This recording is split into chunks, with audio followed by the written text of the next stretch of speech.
Good afternoon. Hello to everyone. Come on in, sit down, have a seat, grab a drink. I hope you grabbed your snack already because guess what? We are live. Good to see all of you here. Welcome to the JB Font channel. I am your host, James Fauntleroy. So good to see all of you here on this beautiful afternoon of April 11th, 2022. Just to let you guys know, the JB Font channel is available on all major podcast platforms, so go ahead and subscribe to me there. I'm also part of the Revolutionary Blackout Network, so you can find me on the JB Show on Sundays at 1. You can find me on RBN Live on Tuesdays at 4, and the Sabby and JB Show on Thursdays at 6. Also, thank you so much to everyone who is a subscriber. I have more subscribers. Thank you so very much for joining in. And if you are new, then you also can subscribe as well too. Also, thank you so much to all the patrons on Patreon Coffee as well as memberships. Thank you guys so much.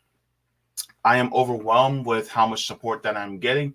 You guys have been the greatest, and I appreciate you guys so very much for all that you do on this channel. I would not be able to do this without you guys. So thank you. So, as per usual, I would like to say thank you to all of you for joining, as well as if you would like to get email notifications, you guys can go to my Substack at jbfont.substack.com. You guys can actually get email notifications so that you guys will not miss my live streams or my clips that I upload on a daily basis. So you guys can actually get into that as well, because the YouTube notifications aren't that reliable. So you guys can rely on me and get the word straight from the horse's mouth, so to speak. So thank you guys so very much for that. As per usual, I always typically go to the comments to say hello to all my people that are watching today, but I have a guest with me today, so I'll be getting to you guys in a little bit just after that. But I would like to introduce my guest coming from the Netherlands. We have Zeno April. Zeno, so good to see you. Hi. Good to see you too. Yeah. So what part of the Netherlands are you from, if you don't mind my asking? I'm from Frisia. I'm a Frisian. Okay. The Frisians they're like the Scots of the Netherlands. We have our own language and our own history and our own culture. We used to be an independent country. And Okay. we were, for the longest time, we were in a kind of federation with the rest of the Netherlands. But we generally maintained our own rulers and our own autonomy. Only after 1815 was it truly integrated with the rest of the country. And we still have our own language.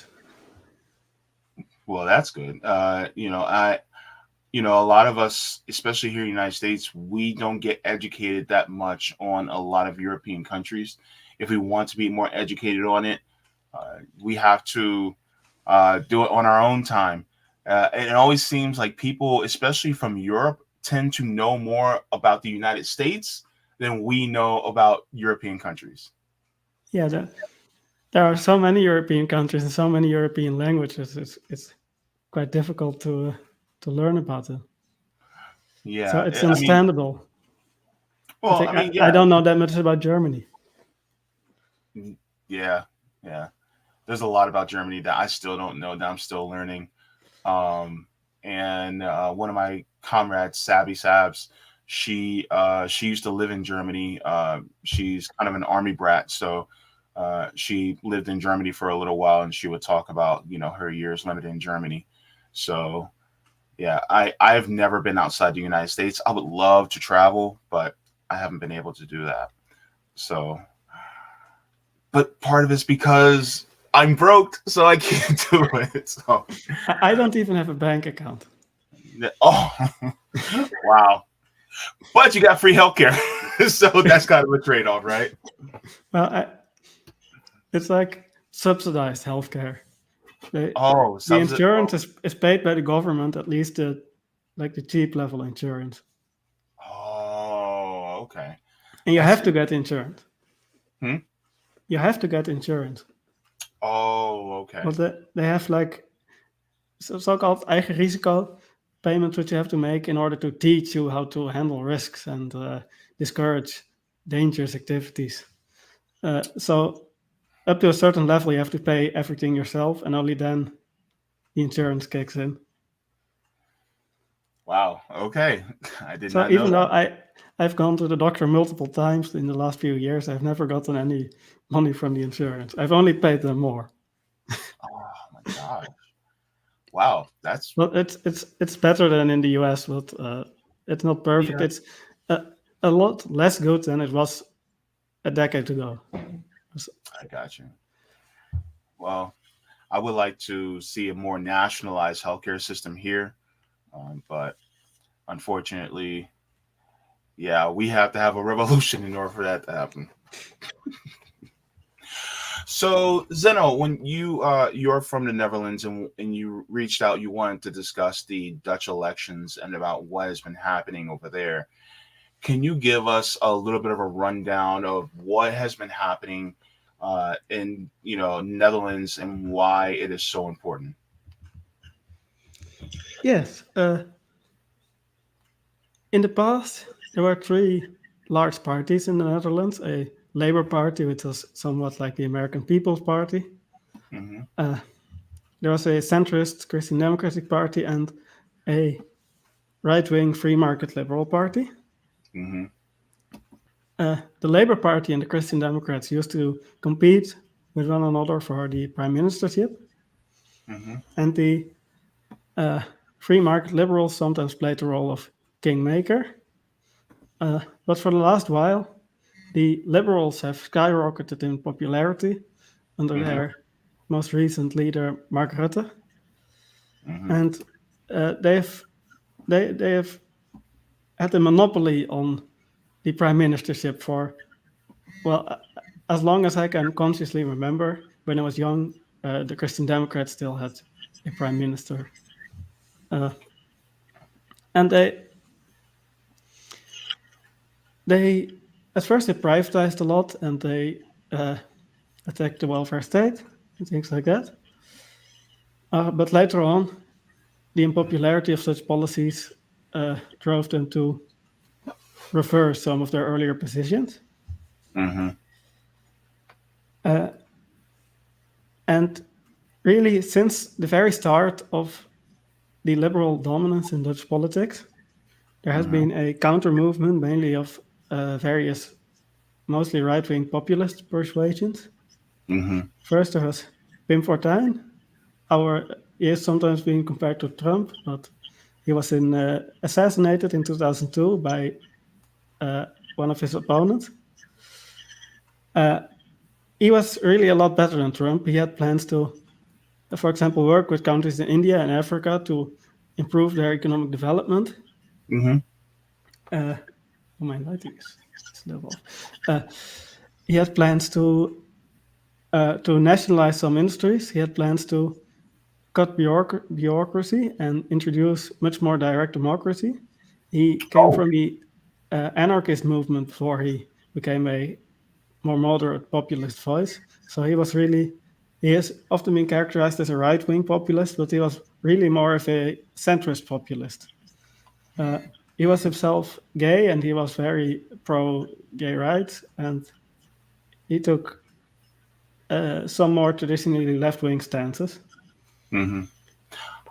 I've Uh, never heard of a centrist populist before. That's a new one.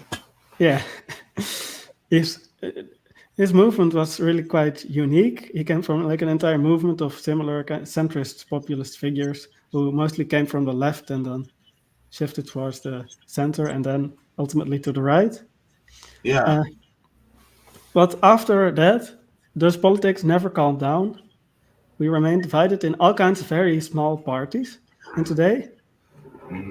there are, in the last election, there were here, I have my notes here, I don't remember it.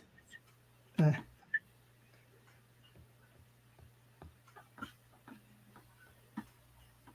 I'm sorry. there were, I think, 16 parties elected to the Senate. 16. Yes, I counted them here, but I maybe I counted one twice. Wait. Hold on. You're talking to somebody in the United States. We have two parties here in the United States. And really, to us, they're only one party, and you have 16. Yeah, but they are like in Germany, like in Britain, and in the United States. They're all very moderate. There's relatively little uh, true opposition in the country, as compared to, for example, France, where both the right wing and the left wing have very large coalitions, very important challenges to Macron. Mélenchon almost got in a runoff against Macron, and the polls implied that he would have won against Macron in France if he got in the runoff. There's nothing near that level of opposition here. They're mostly small variants, subvariants of the same ideologies that, Mhm, like the factions, the caucuses in the United States, except that mhm. they are all officially independent parties. Yeah, the Democratic Party here in the United States is actually a what we would call a center right party. So there really is no truly left party in the United States unless you count the third parties like maybe the Green Party, the PSL, Socialist Alternative. They are the left wing, but they aren't not they're not major parties here in the United States, and so they they are not represented in our government at all. If you look at our representatives, if you look at our Senate, that is not represented at all. You may see a few in state elections and municipal elections, but they're sprinkled throughout. But that's how it is here in the United States. Um, and so you have what they call big tent party, which they call like to call the Democratic Party, when in reality, um, it's really just center right.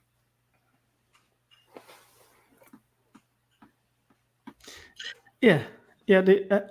I read once in an article about comparison between European and American politics that the Democrats Hmm. align roughly in their policy positions with our right-wing free market party, the VVD, Yeah.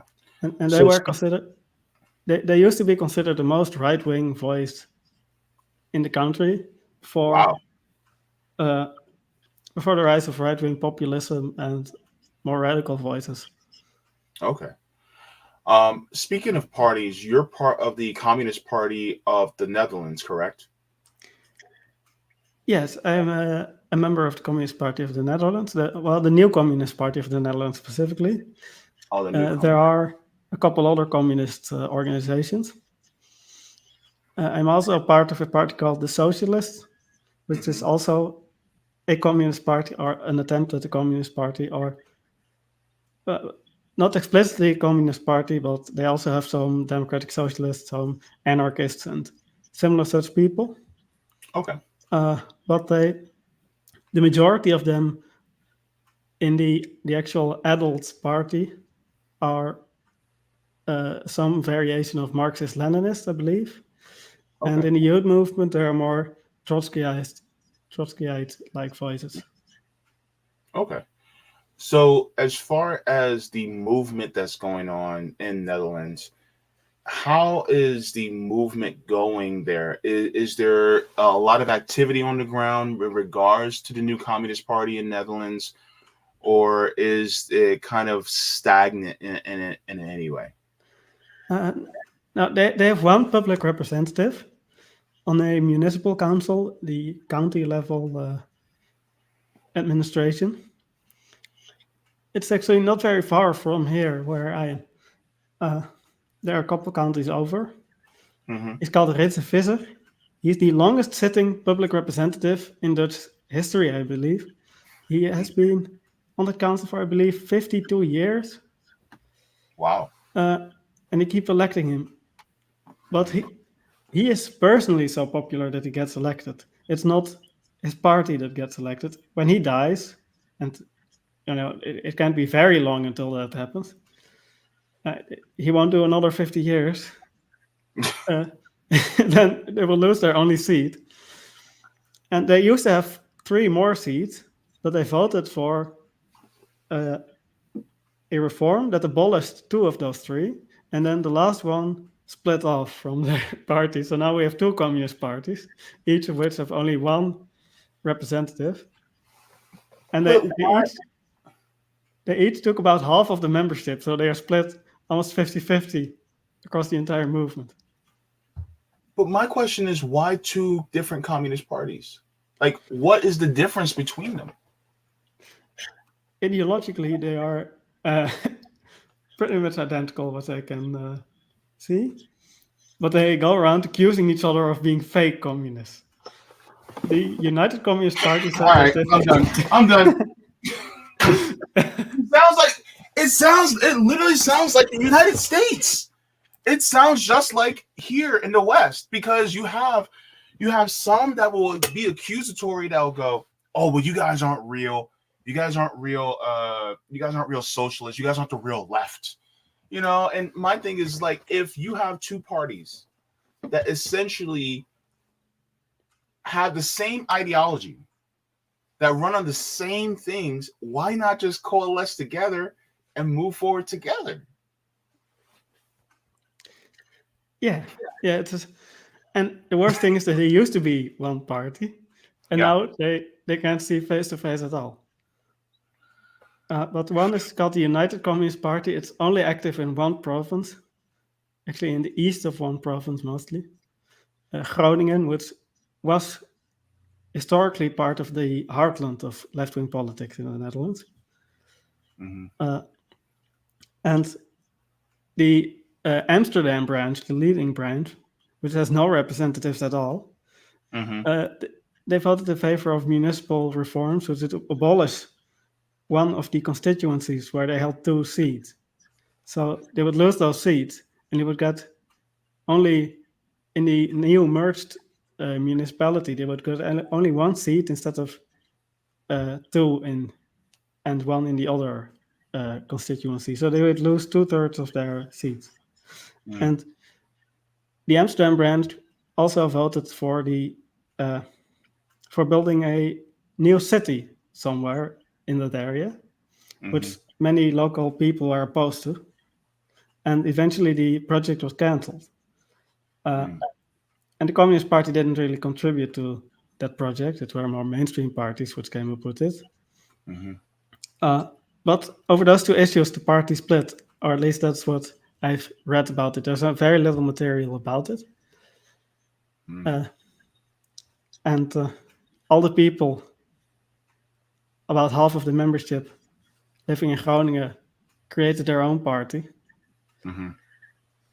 But I might be expelled from the new Communist Party for saying this. We don't want you to get expelled from any place. Oh no. Oh gosh. But yeah, this reminds me of the United States. And from what I've observed, there's actually an article that I wanted to share that you can probably speak on.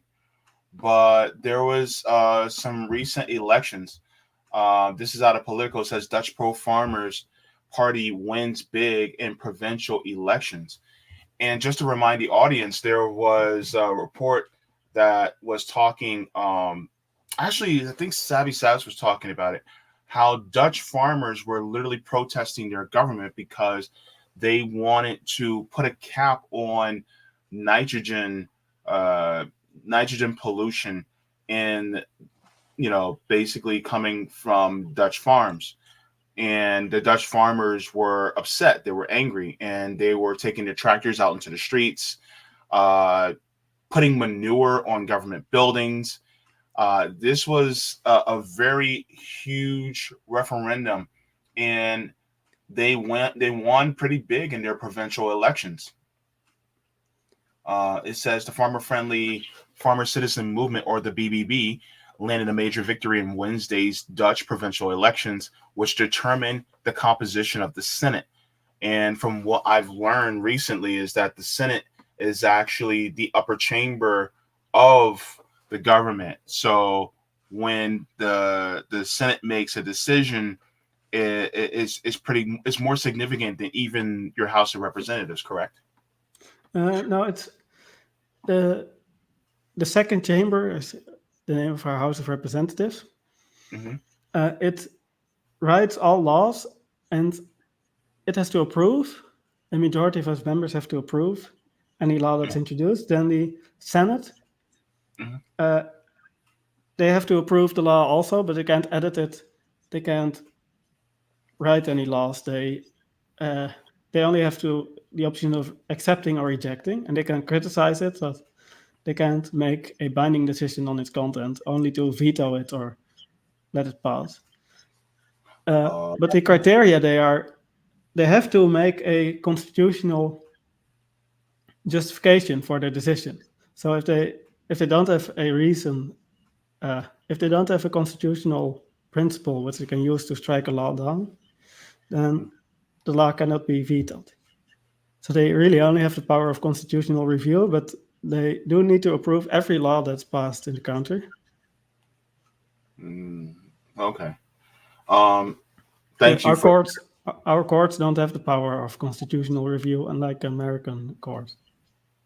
Got it. Got it. So back to the article. One of the things that is interesting is that while this party, the farmer citizen movement, is substantial in its uh, more grassroots revolt or rebellion against what the government was doing, they are more of a populist right. Um, it's more of a populist right party that is against this overreach that they feel is happening from the Dutch government. Yes, it's many of they won the political articles as they were projected to win 15 seats, Hmm. but after in North Holland Hmm. they recounted or it uh, took a while for them to finish counting at least, and it went up to 17 seats projected, which makes them the largest party in the entire Senate. Wow. And The so they only had 1%. Was it in 2021? in they only had I believe they only won one seat out of 150. This is 17 out of 75 in the Senate.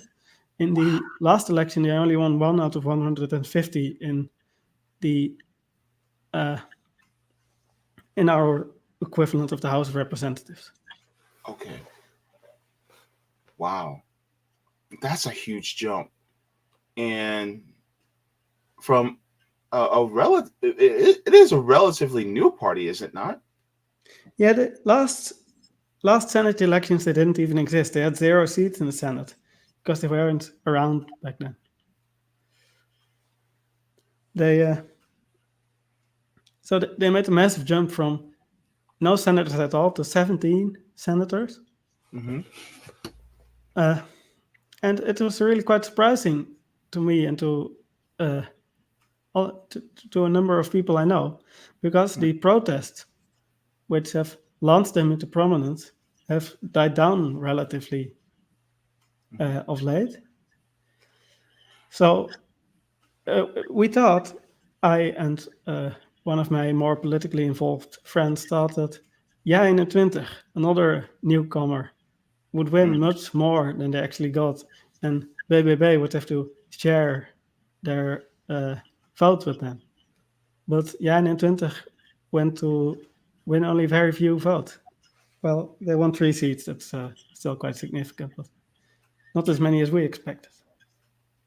But my question is, what is the new Communist Party in Netherlands? What are they doing to try to repeat the same results? Or are they getting out there on the ground and really trying to uh, talk to the people and provide movements as far as seeing seeking what the people's needs are and building on that.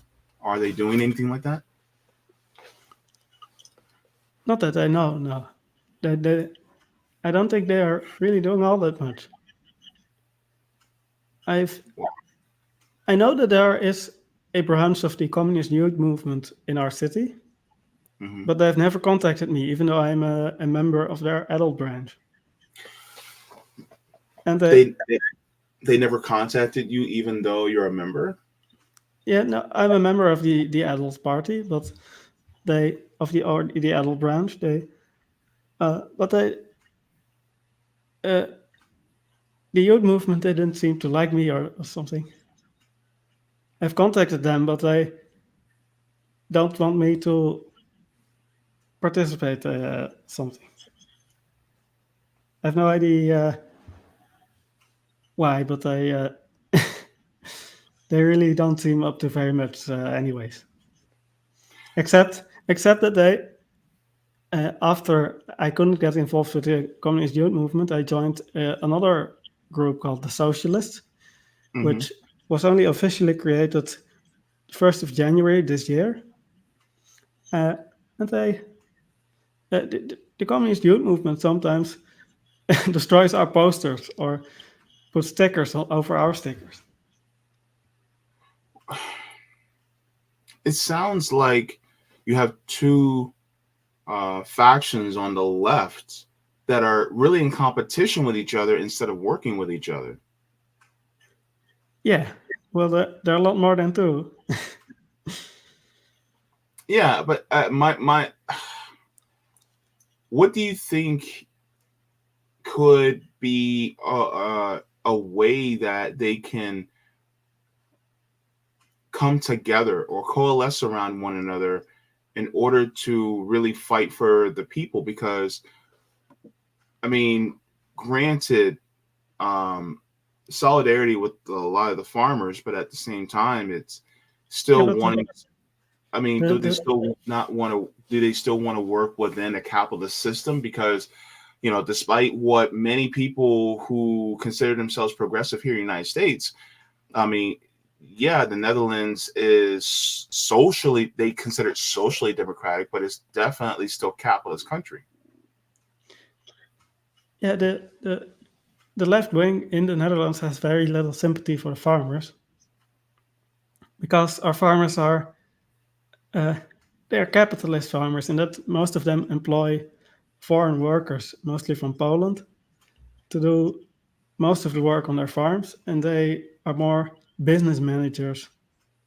Even though they also do farming themselves, many, and some spend most of their time doing farming, Mm-hmm. many of them are also business owners.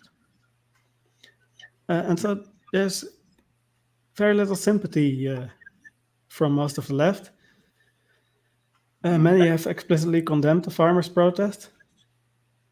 I Mm-hmm. personally don't support farmers, but I oppose the government policy against which they are protesting. So even if they're people I don't necessarily agree with, Mm-hmm. I will still work together on them on this protest. Mm-hmm.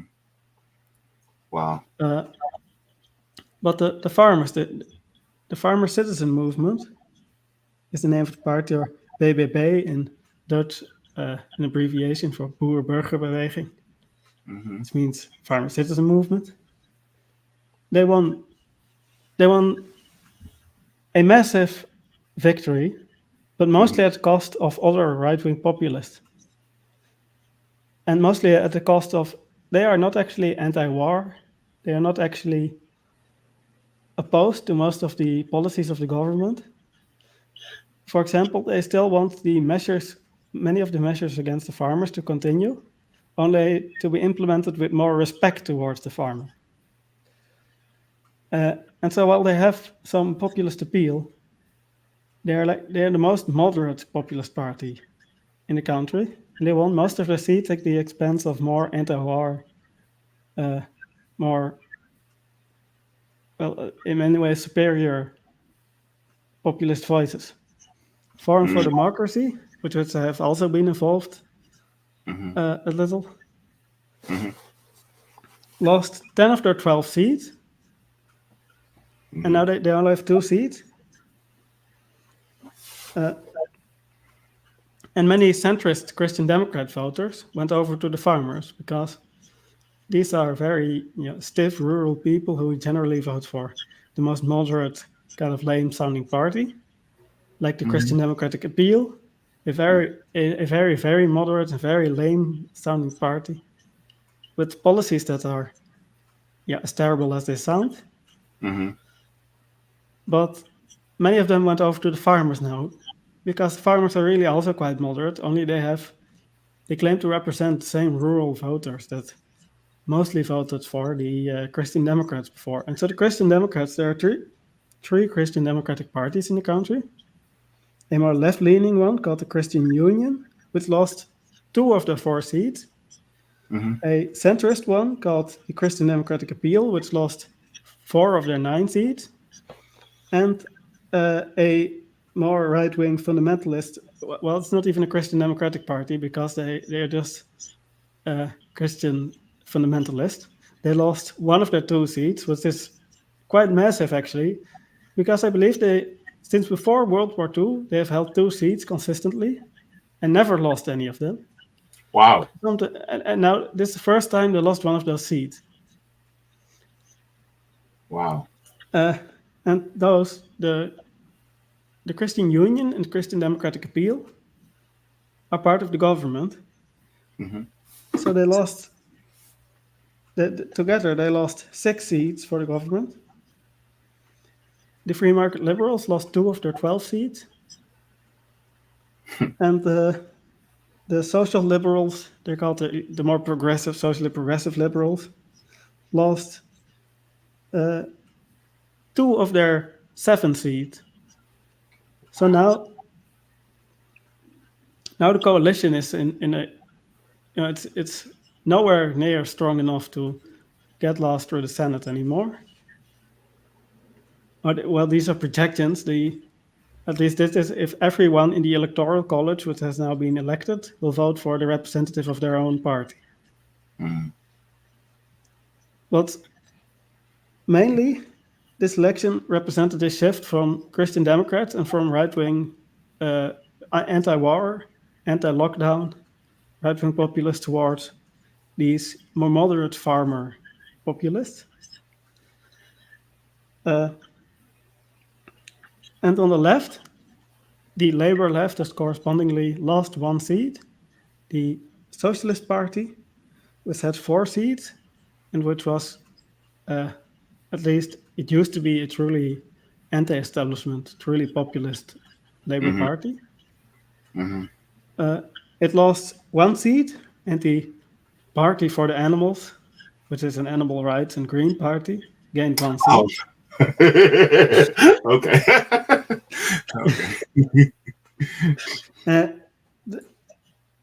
They now have 4 seats. The Socialist Party now has 3 seats.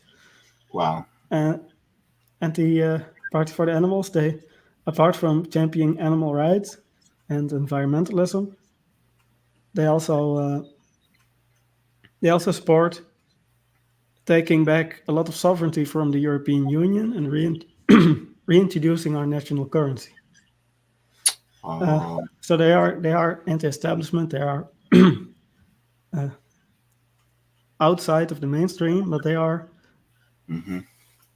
focused on labor issues, and they aren't focused on systemic critiques of the system, unlike the left-wing populists and to a lesser extent some right-wing populists. The right-wing populists here now call themselves the system opposition rather than the policy opposition, because they said that they are the only ones who make systemic critiques of the current system. But the Party for the Animals is just a very radical environmentalist party, and because the right wing won big on anti-environmentalism, they gained moderately at the expense of the Labour left for their environmentalist message. Wow.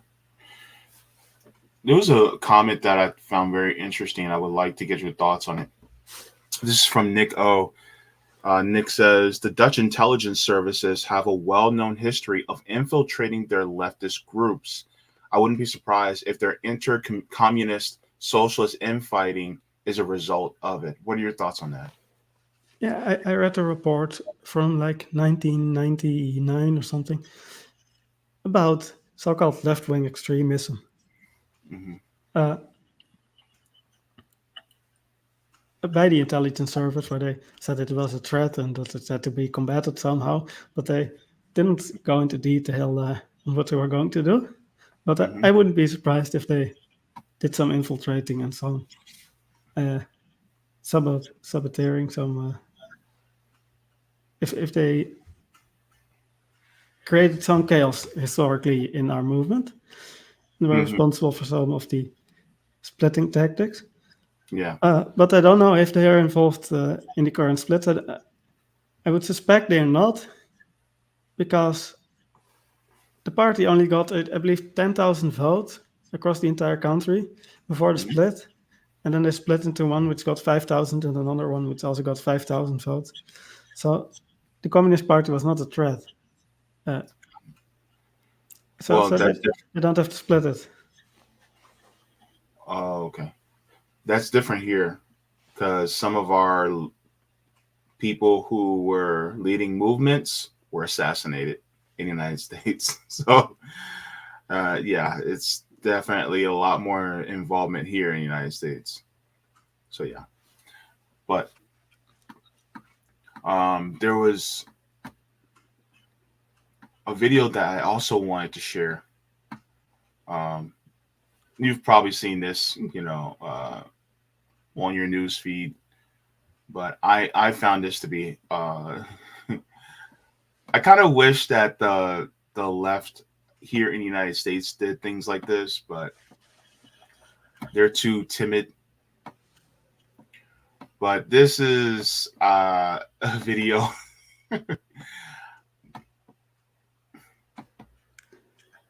and they're saying that we can learn from the Dutch. So here it is.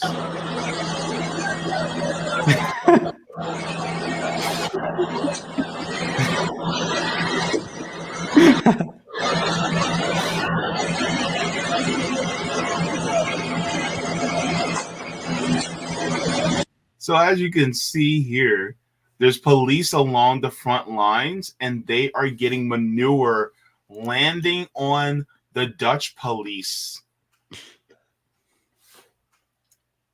Just take it in, Yeah, everybody. Just yeah. This why? was a very What? famous moment, I believe. Why can't like? And if here's the thing, and a lot of times we will say that why can't we in the United States do things like this? And one thing that a lot of people are revealing here in the United States versus in the Netherlands is that your police respect the citizens a little bit more. Or am I wrong about that? Uh, well, perhaps I don't know. I've only once really come into contact with a policeman that's not family of mine. One of my extended family members is a police commissioner. Uh, but apart from him, I've only ever once come into contact with police, and it was when I was hit by a car when I was driving back from home on my bicycle, and there was a policeman standing right next to it, and he saw all of it. There was this woman who passed straight through a stop sign and then hit me with her car, and they started yelling at me that I was like a bastard or something. And the woman just backed up and drove around me, which is a felony, and he just stood there and did nothing. That's all my experience with police. I do know from some of the people who went to more protests that there has been some quote heavy fighting end quote. But from the description it seemed that they had initiated the violence and not the police. Hmm. Uh, uh, it might be that our police is generally more timid than the American ones. Mm. So, what would be some of the things that you would like to see as a change, especially with the new Communist Party and other communist parties in Netherlands? What type of changes would you uh, want to see happen among the left in Netherlands? Wait a second, I will make some more light. Hmm.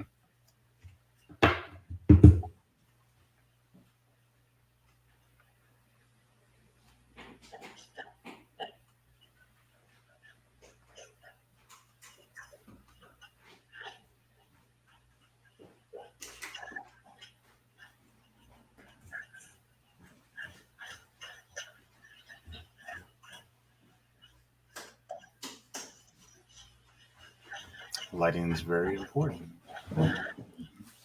It was getting dark outside. Yeah. Oh, I forgot to mute my mic. No, you're okay. So, what type of What is the changes would you like to see within the left in the Netherlands? More. What more? What more changes would you like to see? Well,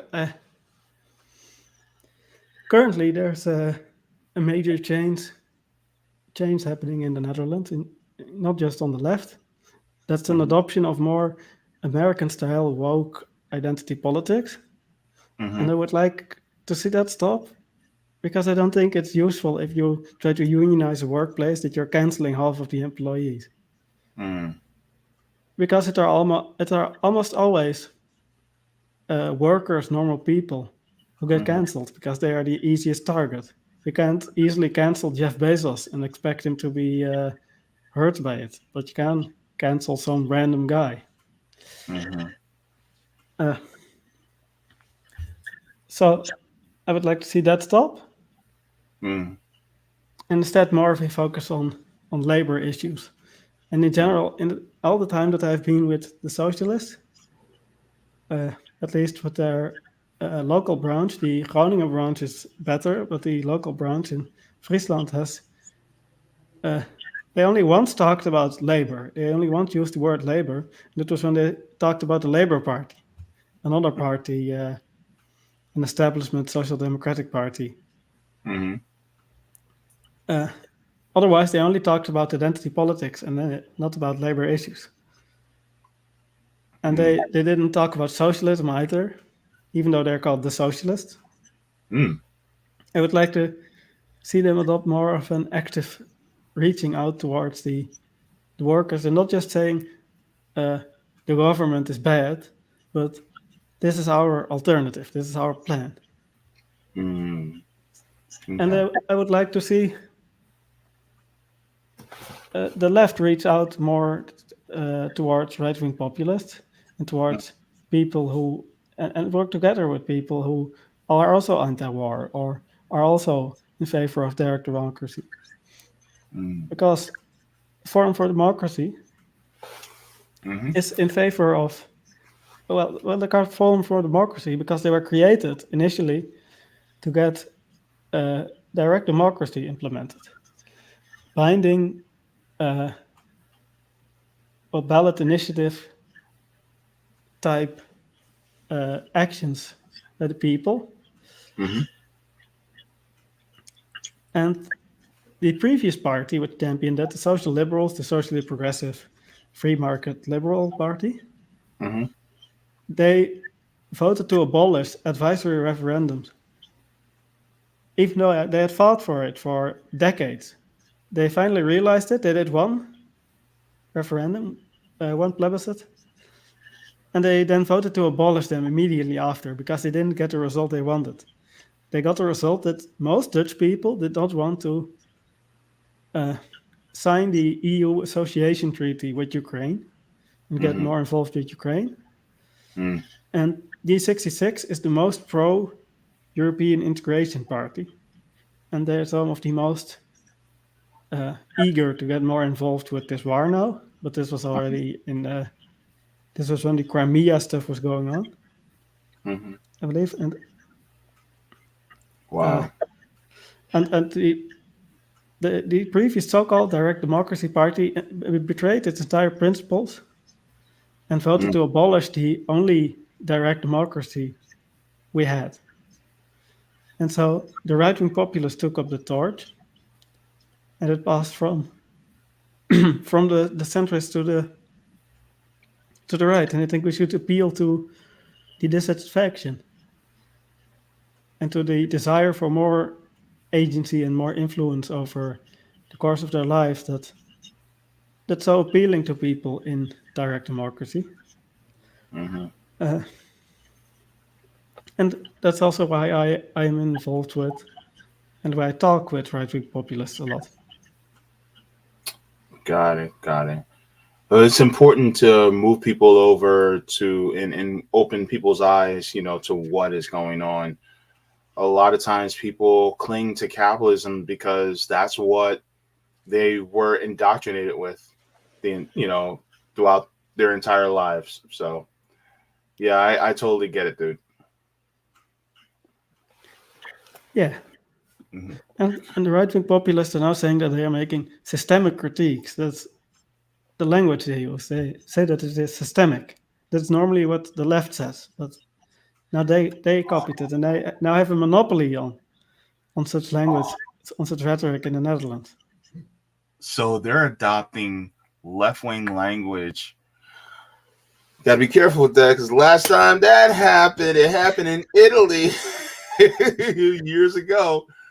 Oh man, there was a guy named Mussolini that used left wing language. Oh man.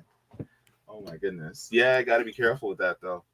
Um, man, this is all very interesting to see, especially how when you because I live, I'm here in, you know, you think the more things are different, the more they actually are the same, here versus over there. It's just we have less parties. Yeah, it's one thing that I think is important to note Mm-hmm. is that Forum for Democracy and the so-called Freedom Party, these are two right-wing populist parties. The Yep. Freedom Party is a national conservative party, Mm-hmm. a kind of paleo-conservative type nationalist. They say that the Netherlands is, quote, the greatest country in the world, end Mm-hmm. quote. Uh, and they are very distinct from the Forum for Democracy, which does not say that the Netherlands is the greatest country in the world, which appeals to Forum for Democracy, says that it is not trying to appeal exclusively to the right or exclusively implement a right wing agenda, but bring people together around primarily the causes of anti war, anti authoritarianism, and direct democracy. Wow. These are two very distinct trends. And in other countries, for example, in the Trump movement, you see people who are very dissatisfied with the way that they're being shut out of politics, but also people who are very nationalist and very chauvinistic. Got it. Uh, in the Netherlands, those two are separate. And I think that Forum for Democracy has many supporters who in Britain would support the Workers' Party or who in France would support Mélenchon and such left-wing populist voices. Mm-hmm. And many of the voters came from historically from the left, from the Labour Party or from the Socialist Party. Wow. Well, we know a little bit more now about what's going on in the Netherlands than we did before. I want to thank you for coming in and teaching us a little bit more about what has happened with Dutch politics there. And thank you so very much for joining, me, Zeno. Just a question though, is, where can people follow you and your work? I've created a YouTube channel, but there's nothing on it yet. Oh, okay. I got you. Uh, it's called Renaissance Report or Renaissance Report, if you will, in English. Uh, a name chosen explicitly to appeal more to right-wing populist voices, because if they hear that you the word Renaissance, they think that you're a right-wing populist. Kind of flying under the radar, I see.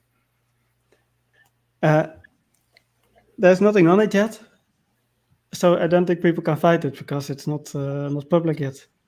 I got you. But that's where you can find any clips from the stream that that I will upload any future videos. And I would like to ask your permission to take some clips from the stream to upload on my own channel. Oh, if you would like to, you can. Yeah, I'm fine with it. As long as we get to spread the word a little bit more, that's fine with me. All right. Hmm. I will see you some other time. All right. Thank you so much, Zeno. Take care. Have a good one. Take care. All right. Bye bye. All right. Thank you so much for everybody for joining.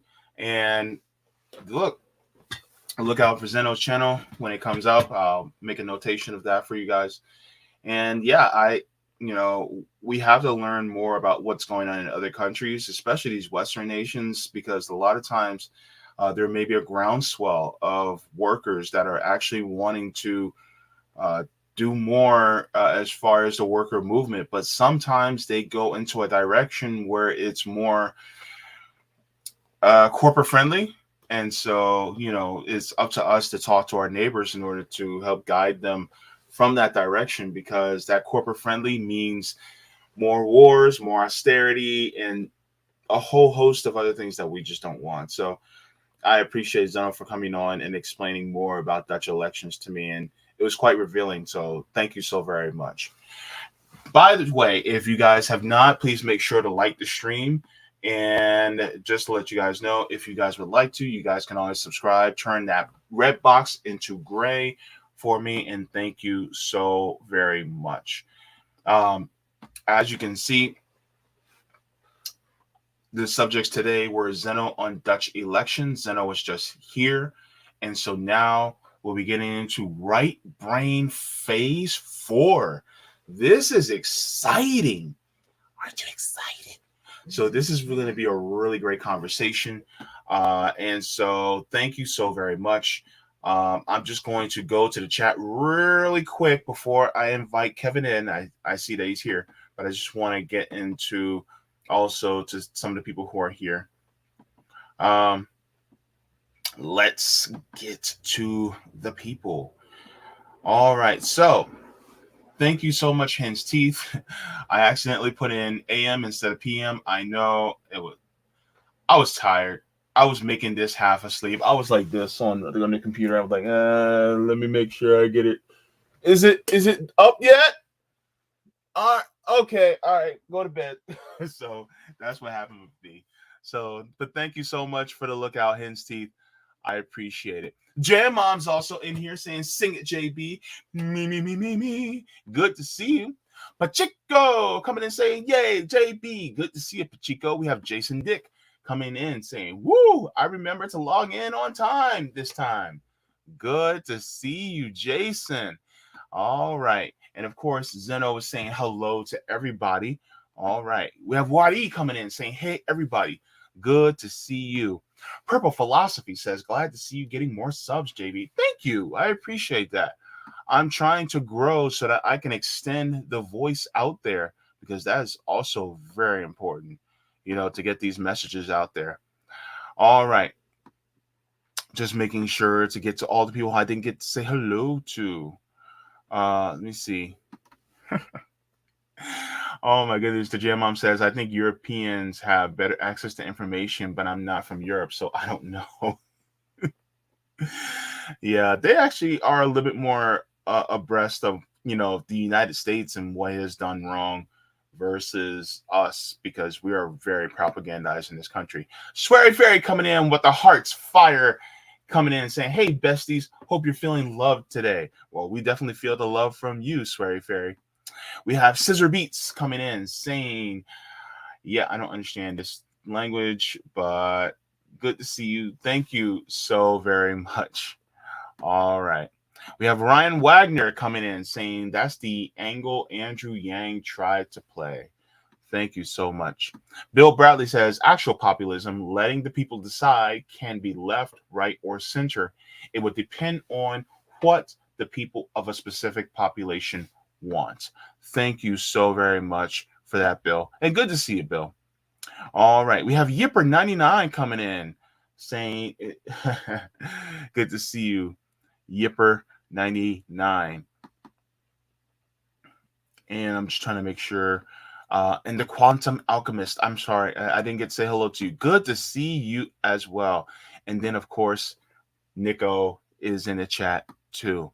If I didn't get to say hello to anybody, then I do apologize. Oh, and Yepex. Yepex is also in the chat. Yeah, I almost did, yeah, this morning, but I made it. I got there, and I had the bandages to prove it. All right, so let me check the rock fin just to make sure. All right, and yes, I have a comment on Rockfin. Let me make sure I get that because that's important. Let me enlarge this. 1, 2, 3, 4. Oh, whoa, that's way too big. That's what she said. 1, 2, 3, 4, 5, 7, 8, 9, 10, 11, 12. All right. I'm so silly. All right. Thank you to Rory O'Neill. Says happy Tuesday at JB. T, peace, and likes. Thank you so very much. Now, Kevin, if you are ready, give me a thumbs up. All right. My next guest for today, we have Kevin Ronca of Right Brain TV coming in again. Kevin, so good to have you again. Dude, it feels so great to be back. It's always a good sign when you get invited back on a show. But can I just remark, you look so fucking good. I feel underdressed. Oh, well, thank you. I was just like, let me professionalize it up a little bit. So that's what I did. Looks great, man. Great to see you. How you feeling? I'm doing all right. Got my water. I had a doctor's appointment earlier today, and then so I set my alarm on my phone, and my alarm was like, yeah, not today. So I was just like, I woke up. People, my family's knocking on the door. Hey, your ride's out here. I'm like, oh no. And so I rushed, got out there, and then the lady she was so sweet. She was like, you look fine. You look okay. Let's just get you your appointment. And then she, I guess she was a very religious lady. And so she was telling me that God was going to bless me. And she was just a sweetheart of a lady. And so thank you so much, ma'am, for taking me to my appointment. Had the appointment. Everything was good. And I got home safe and sound. And now I'm here in front of you. So I love to hear it. I love to hear it. I'm not religious, but it's never a bad thing when someone says a prayer for you, blesses it. It's really just sending positive, even if you strip away the religion and organized religion aspects, just someone sending you positive energy is always a nice thing. Yeah, that's also really important. And I think that there are people, no matter if you're atheist, religious, or what have you, a lot of people have their heart in the right place. And, they just want to, impart something positive your way and to positively affect your mental and emotional health, which I'm not opposed to that. So I just appreciate it. But how you doing? I'm doing good, man. It's just on crazy hours, like getting phase 4 ready. I'd set an alarm at like 3 a.m. because the guy we work with, the developer, is in another country and we're never on the same time zone. And like time just doesn't exist in this apart. It's like as soon as you step in, you're in the twilight zone. And my mom is a night shift nurse, so she comes in at 9 a.m. We're either awake or just going to bed. I mean, I was working on phase 4 until literally 10 a.m. from 3 a.m. to 10 a.m. just blasting it out. Take a 4-hour nap, get up. It's a lot, man. It's a lot because it's like 2 people, some great volunteers, incredible artists that help us out, but just 2 people kind of running the show. So it's a lot. Mm-hmm. So Kevin, while you're here, and if any of you have ever wanted to know more about Right Brain TV and Kevin's beginnings, you guys can go to that. It's in the playlist section of interviews. You guys can always go there and check that stream out. But Kevin, what's going on lately with Right Brain TV? Because I see this whole thing about phase 4. I'm like, what in the hell is phase 4? And how can we know more about it? Just tell us so that we, will rush and subscribe to Right Brain TV so that we can, watch more of what you got going on. Well, it's a great time for people to do it because this entire week we hate art I'll go back to what you're asking, but we hate out the barrier of art. It's kind of been hijacked by the bourgeoisie. It kind of always was, but it's more prevalent now. So with streamers upping their prices and hitting people with ads and saying you can't share with your family, look, we don't give a shit if you get 5 friends, you all throw $5 up, and you get a yearly account and just share the fuck out of it. We don't keep track of it. We don't care. We encourage it. I hope your mom, your grandma, and maybe not your grandma, are all using it, but. So Phase 4, a lot of people ask me that who are kind of newer or like found us through Rome and haven't been with us from the beginning. So the way Right Brain works is it's like we're not like the other streamers where we're putting out like hundreds of content a week and sort of it's more supposed to be like the old TV days in a sense where you get a TV guide every month and you'll find a TV guide on the site. You can find it in the top click down. You can find it in the written work section, but the TV guide every month tells you hints of everything that's going to come out. We can't tell you what's going to come out because we now know that we have competitors who are also in the small boutique streaming world who are keeping a lot of tabs on us, which we didn't know. And I don't want to get too much into that, but we just have to be a little more quiet about what we do because we don't have tons of money. So we always have to be a little bit one step ahead. But basically, every phase of Right Brain is 5 months, right? So if you think about a year, you do 5 months on, and it's like a tasting menu. Not only do we curate each month so that all the content makes sense around each other and kind of build a lineup, we then make sure that all 5 of these months are all kind of like you were in cooking. You bring out the appetizer. Like every month is curated to be one whole chunk, and that's called a phase. It's 5 months of content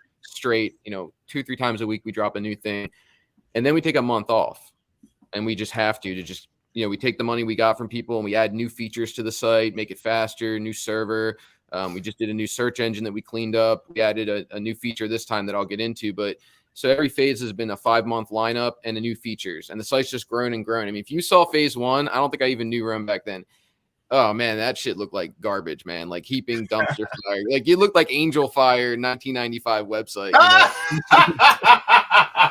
Like if you remember those, it's horrible. And I remember going to a film festival when we officially launched the site. I was at a film festival in Kansas, an underground festival, and I told everyone go sign up for the website. And like that night, I'm waiting in my hotel room that they paid for, and not one sign up. And then I'm looking at it on my phone. I'm like, this thing takes like 30 minutes to load. It was a mess. So if you saw it from the beginning, now it almost looks Netflix quality to where we came from. And every 5 months, we promise a new, more daring lineup and new features. So the site actually continues to grow and unlock, almost like not a video game, but like so.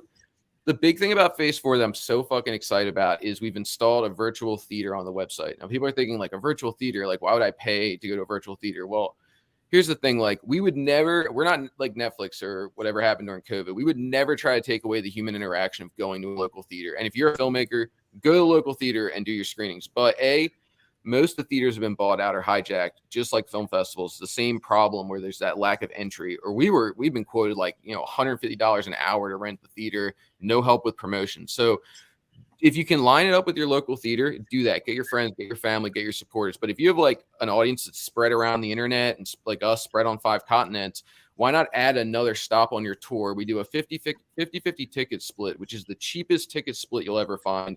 We do 10% if you want to do that for a direct action. We did 15% on our last one. Make the tickets like $3 to $5, and we actually do it live virtually, and we actually will be having filmmakers Q&A in afterwards. And we've got a filmmaker from Berlin in the new lineup.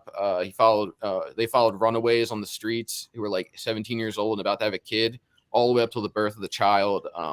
We had a guy, one of the films we're playing, Century of Smoke, was shot in Laos, which is like, we've never even heard of that, on an opium farm where a guy is trapped by his addiction because the government in Laos wants you to, grow opium. So it's legal. So your heroin addiction is growing in your backyard by the field full. So it's like the filmmaker who spent a year in Laos is going to virtually come in from France, and you'll be able to ask him questions and interact with him. So the virtual theater is it's like we've just built a theater on the website. And for us, that was something we planned 2 years ago. A lot of things we planned 2 years ago are coming into fruition now. We have like a 5-year plan. So we didn't think we'd have a theater this quick. We thought phase 6, phase 7. So phase 4 means it's been 4 5-month lineups. So 20 months, almost 2 years now. Wow. All right. It's a long-winded thing, but No, but this is really cool. And so I'm looking through your Twitter feed right now, and the one thing that sticks out to me is one of the new things that you have involved with your phase 4 and let me get this, because I almost spit out my drink in a good way. You know how when I was something, gonna say the suspense was like, yeah, it was like okay. Before I show it, remember the movie Coming to America? Please tell me you saw it. I love it. Love Okay, it. okay.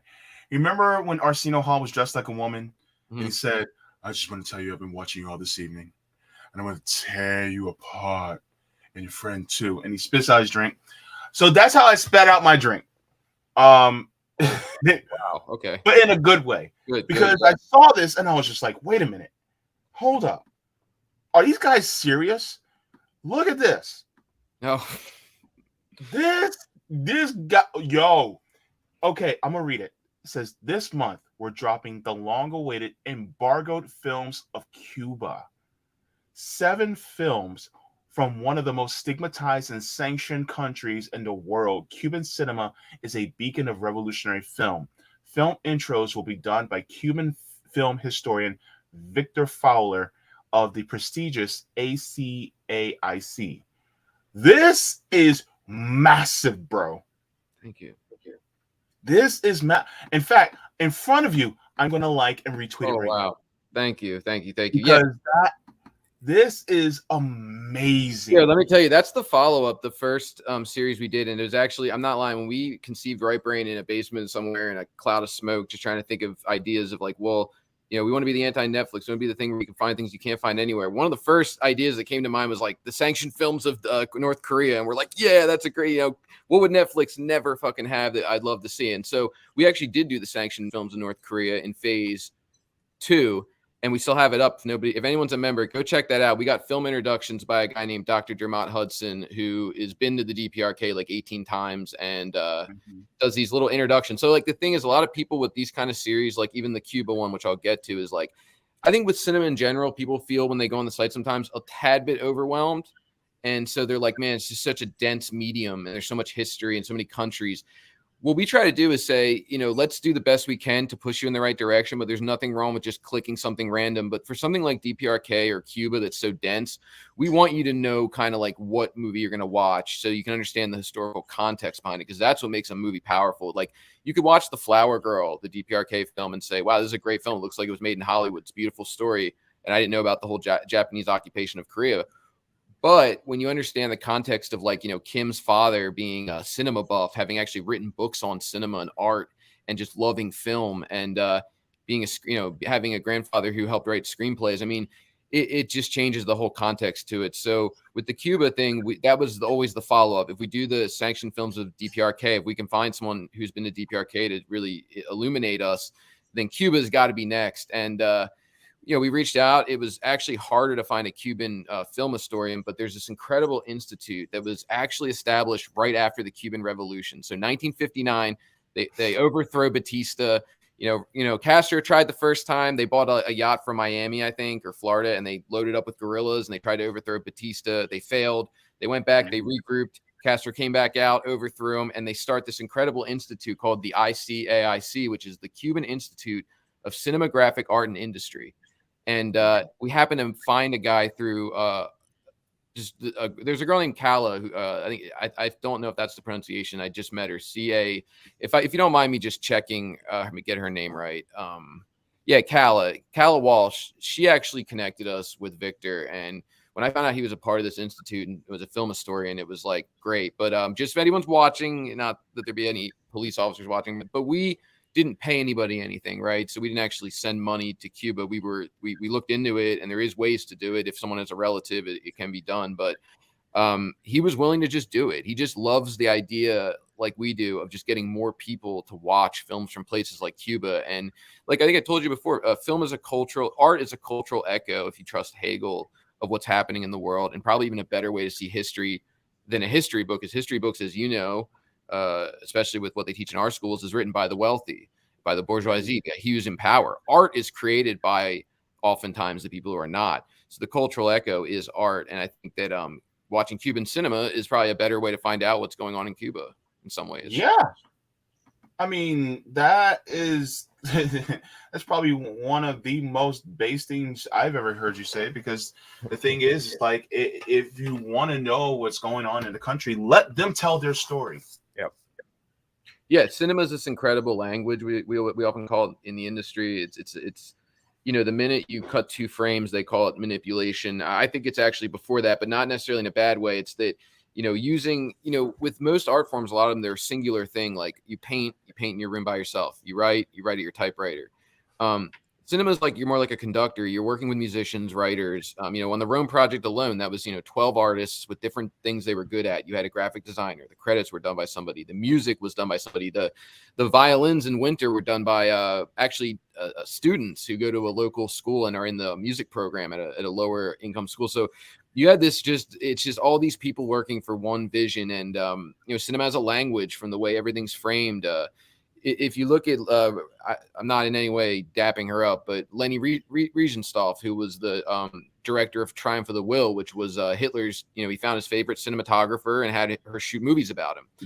Those movies and how she shot him at power angles and the way that she would frame him from below in this godlike thing made him larger than life. And it was so powerful that that language was used in Disney movies, in Star Wars. You know, you can actually frame by frame see Hitler rallies and Hitler speeches and how they use that for movies to show power dynamics, you know? So like, it gets really interesting when you have a country like Cuba utilizing these things, the rule of thirds and who's in what part of a frame and how are you lighting it. And they call lighting a film painting with light, and studied, you know, a lot of film lighting was studied from classic painting. So yeah, I people might say like movies, all this for movies, Right Brain TV, it's just movies. Like, well, first off, it's music, it's books.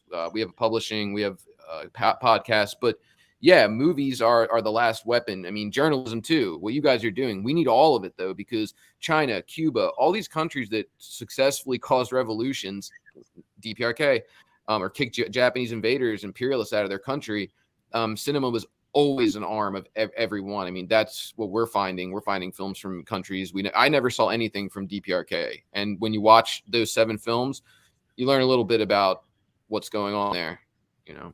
Mm-hmm. Man. And so I want to go, because there's so much more that you guys are doing. Let me see here. So there was this preview that you put out, and I would like to play it if that's okay with you. Absolutely. All right. Let me share the screen. Thank you so much for doing this, man. We don't do tons of podcasts, and usually people want to talk about Bernie, the squatter, Ukraine, and we just don't feel like doing that. Like, there's enough people doing it, you know? Yeah. So here we go.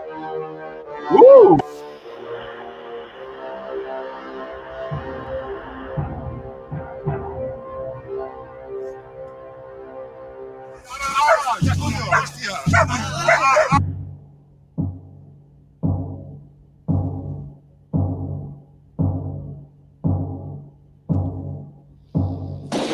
Saps el que és això, fill de puta? Sí, sí. Has estat al talego, no, nen? Sí. La pota pasta que m'adeus, on te la tens, nen? Tio. On te tens la pasta? A la calacera. On te la tens? A la calacera, Aixeca't tio. per així la cara com un puto colador, A la calacera, Vull la puta tio. pasta. Fermín representa escapole.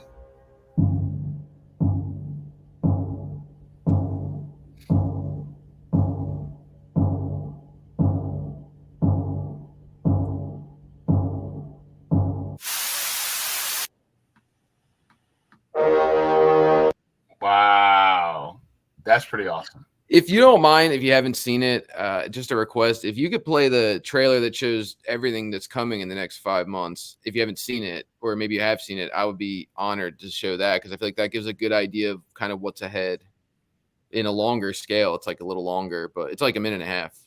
Oh, okay. So let me take a look for it. You said the trailer. Retweeted, so I just I think it'd be cool. I think it gives a really good roundabout idea, and then we can get into at your discretion any aspect of what's coming that you might want to see. Hold on a second here. It's Yeah, I posted it. Oh, it's at the top of my feed. All right, yeah. If you go to the top of my feed, that's the pinned thing, and that's like the whole 5 months that's coming basically. Okay. Oh, I see. I like that. Okay. All right. Okay, this is gonna be awesome. All right, hang on. JB, hope you- hurry up, JB. Hurry up, man. You haven't seen it? You haven't seen it? No, I have not. Like it. I actually want to do it with fresh eyes. So I'll be surprised too on stream. All right. I'm ready. Are you? I'm ready. All right. By the way, guys, like the stream. All right. Let's go. Viviu en indiferència, a la superfície. Sou tan superficials com la merda que sura per sobre del mar. Crítics, periodistes, intel·lectuals. Perquè penseu que esteu per sobre, que teniu una intel·ligència superior. Però aquí estem.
Viviu en indiferència.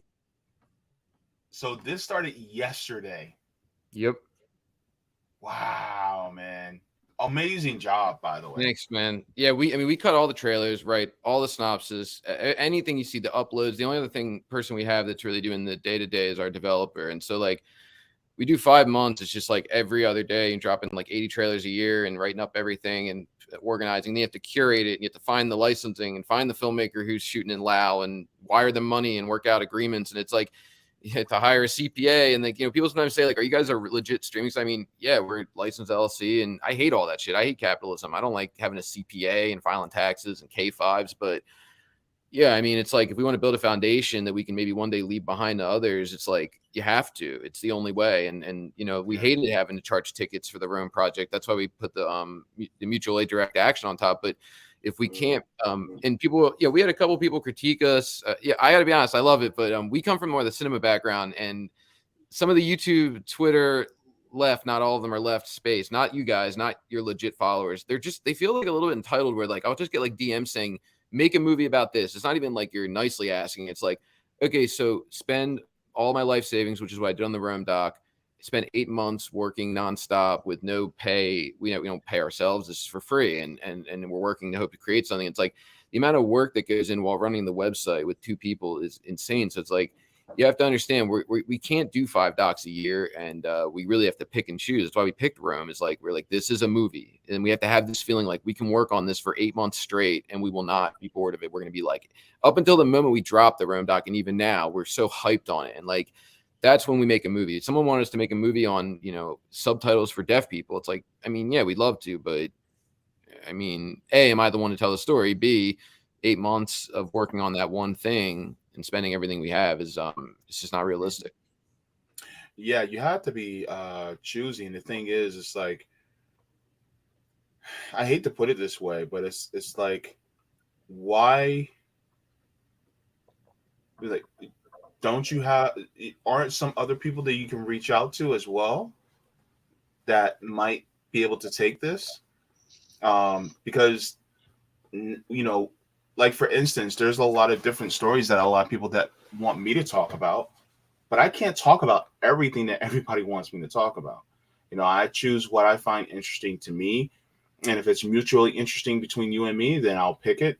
And if it is, something that I can, have a deep dive into, and, people got to remember, like someone like me, I have my limitations, where everybody else has 7 days a week, I have 4 days a week, so my week is basically cut in half because when it comes to dialysis, even if you see me tweeting while I'm at dialysis, my brain is half shut off. So the thing is, like, I can only do so much.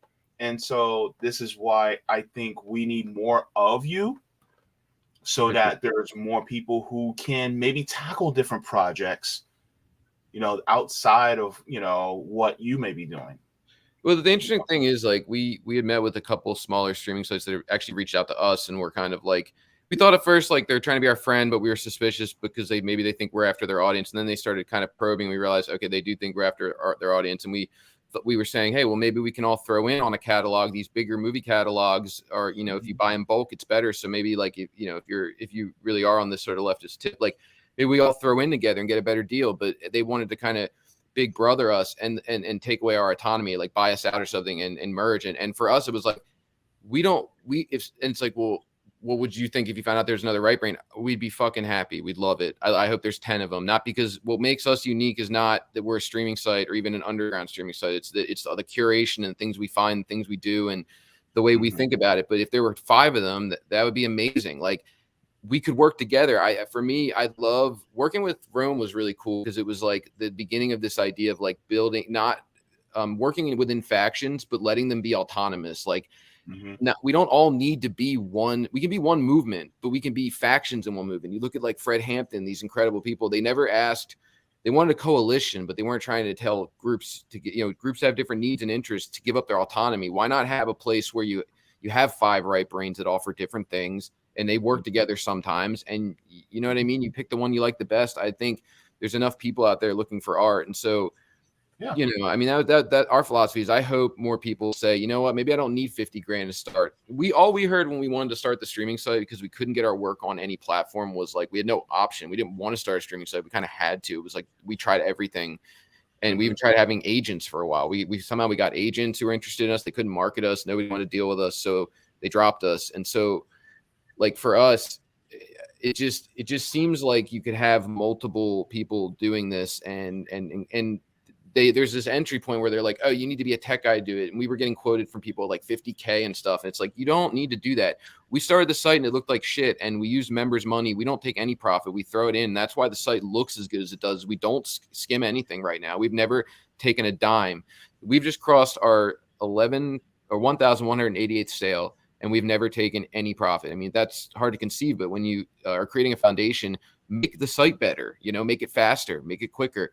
Start to, this is truly like, we don't consider ourselves a communist streaming site, but it is because it's a communal element of like, everyone's throwing in $5, or if you're doing a yearly, like $3, and we're putting all of it into making this house we're all using better and faster. And you give us money. Okay, let's build a theater, not let's take profit. Let's build a fucking theater. It was not cheap to find out how to erect a virtual theater that can do live, Q&As and also have ticket sales and be able to hold a membership while buying a ticket and have a, even building the part where you click, buy a ticket. Like, that wasn't easy to assemble, believe it or not. It's not a template. It's coded from scratch from an incredible coder. So everything we do and the more money we make has made us get better movies. If you're around the beginning, we weren't even getting monthly movies. We were like putting out night crawlers and some of the stuff we made. But once the money came in, we're getting movies from Lao, and the quality of movies has been going up. I would say there's some movies we played that were not great. And some people ask us like, well, why don't you play more films from Palestine? I mean, we've written stuff about Palestine on the site. We have articles we paid for and things that we've done like that. And we have a book about it, and we have their liberation manual. But we kind of read the audience. Like, we did play a movie that was banned in England called Leila Khaled Hijacker, about the first woman ever hijacked an Israeli airplane, a Palestinian woman. this beautiful, mysterious, badass woman and nobody watched it. Everybody says Free Palestine, and it was like $3, and the money was going. We paid her agent, and she's a Palestinian filmmaker, and none of the people showed up for it. So we just have to take it like as we go. If no one's going to show up for a movie, I mean, God, we'd play 10 Palestinian films if more people would show up for it. It's sad because I know people are broke, but just even what we watch our members watching, it seems like people sometimes tag an issue, but don't. Maybe it's easy to tag it, but the engagement, because you think that would have been a big one for people. We were so excited to play it. We have no regret. Yeah, I mean, there's I think part of it is because there's a lot of people who were being thrown. There's so many different things that are being thrown our way, and some of it is more, how can I put it? It's more fast food cinema, if that makes any sense. It does, yeah. I watch it too. I mean, we all do. And the fast food cinema, it they pump it out. It pumps it out, makes close to $1 billion, and it's highly, it has big name actors, high price CGI, explosions, it's Michael Bay's wet dream. And so that's what we have in our face constantly from the Hulus and the Netflixes and the Amazons. And so then when you see a more indie film or a smaller production, then it kind of makes you go, well, how is this interesting? But then that's one of the reasons why it kind of desensitizes us to more of the foundations of filmmaking. So it's just interesting because we're constantly being fed that, and I think the films that you guys are curating are more of an intellectually heavy film. It's like, this cotton candy is bright, it's beautiful, and it's huge. But once you bite into it, you realize it's fluff. Versus some of the stuff that you guys are putting out, it's the collard greens, it's the mac and cheese, it's the meatloaf, it's the rice and potatoes. You know what I mean? We'll take that compliment, man. So you guys are putting out something that's going to give you that intellectual itis. So you have to chew over it over time, right? But the other stuff is just, oh, that was great. All right, let's go to the next one. You know what I mean? So that's what it feels like. No, you're totally nailing it. And it's the fear that we have because when you eat too much cotton candy, your teeth fall out. So there's the whole, we're always thinking, but at the same time, we watch it too. The only thing that we're always trying to be cautious out now, even though we love a good movie, is I watch Netflix. I mean, I watch 80s horror movies and I love it all. And you got to be careful with the new pop stuff, how much of it is being pushed with an agenda. I mean, you look at Top Gun being a recruiting tool for the military. You look at Call of Duty as you look at movies that subtly put Russia and China as the villains, as the super villains. Even the Bond movies is dressed up imperialism. What is Bond more than a CIA intelligence agent that's been made to be sexy when he's really going to other countries and spying on people and trying to assassinate or take out somebody? And the villain's always a character. And I like Bond, but they're like a character of like a Russian guy with the accent being deceitful. And you look at Goldeneye, it's like about a Russian former intelligence guy who flipped to Russia and wants to blow up the US with a satellite. It's like the countries that are the most violent in the world, imperialism, genocide, colonialism, spying on their citizens, on their allies, deceitful. They're the ones making the movies. And it's like I said, with history, they're the history writers. And the shame of that is now it's not just the history books. They've completely owned the sea of information for film too. So when we look back, we'll say Top Gun, Bond, these heroes, when even though they are fiction, I'm not, it's the crazy part to me is in Star Wars, you grew up rooting against the imperialists, and now the imperialists are making films, right? So like they're the ones, they are the dark side. I mean, the people you hated in those movies, They indoctrinated you in schools. You're probably 8 years old when you saw Star Wars with your dad and hated the imperialists, or saw Indiana Jones and hated the Nazis. And then you went to school and they indoctrinated you, not through trans where they're indoctrinating you with trans. No, they indoctrinated you with imperialism and war and convincing you this stuff is cool and virtuous and heroic, and that slavery was so long ago and no need to worry. I mean, these things that, and they transfer your brain. And by the end, you don't even realize that the people who you were rooting against in the movies, the Nazis you rooted against were now funding the dark side you were against, the invaders with Darth Vader. You're voting for them. I mean, that's what Hollywood's done. And so we do need more people to be making films that I think, whether it's us or somebody else, and we'll always be a home to anybody that wants to put a camera in a unique place and tell a unique story that only they can. I think the thing with our first doc being about Bernie was great in the sense that was a regret, but a wake-up call that if you're going to make films about people, don't make them about politicians. Politicians are just high-end carnival barkers. The old guy with the stick walking around saying, step right up, give us your money. You can win. You can succeed, when it's completely rigged, right? Like, they're carnies, high-end carnies standing on a soapbox yelling, come get your medicine. I feel like, but making a movie about Rome now, like, how often do you get to go to Detroit and walk around with somebody of that kind of an enigma, that kind of a feel? I mean, beyond the social stuff, that guy on camera is just gold. I mean, he's just fascinating, and the things in his face, sometimes you just hold on Rome and let him, he'll kind of be talking and you'll lose himself for a minute. And I'm not saying in a good way, but the pain is real and it hits you in the gut. And, we need more film like that. We need to wake the people up. I always tell people, like, I don't want you to sit on your couch all day and watch Right Brain. I mean, for one thing, we don't have enough content. For another thing, like, we want you to watch one movie on Right Brain and fucking go out of your house and go try to convince people to unionize, or go fucking, occupy a politician's building or whatever. Like, do not just sit on your couch and veg to this kind of content. It's just, that's not what it's made for. And that's why we only drop, you'll see the TV guide. I saw you looking through it. That's all you're getting this month. And, really appreciate that and what we already have, but we're not going to drop 8,000 things on you. And I think you and I come from different worlds. Like, we're two different sides of the same coin. Tell me if I'm wrong. You have to put out content constantly. So I look at what you guys do and say, like, it's unbelievable how many streams you're able to do, how you're able to stay on top of this news that is constantly shifting, the tide turning. We'll take 8 months and just put, like, we're punching one hard punch and you're jabbing for a long time. And I think they both serve strong purpose, but we look at you guys like, how the fuck do they pull that off? Lots of reading. Lots of reading. And yeah.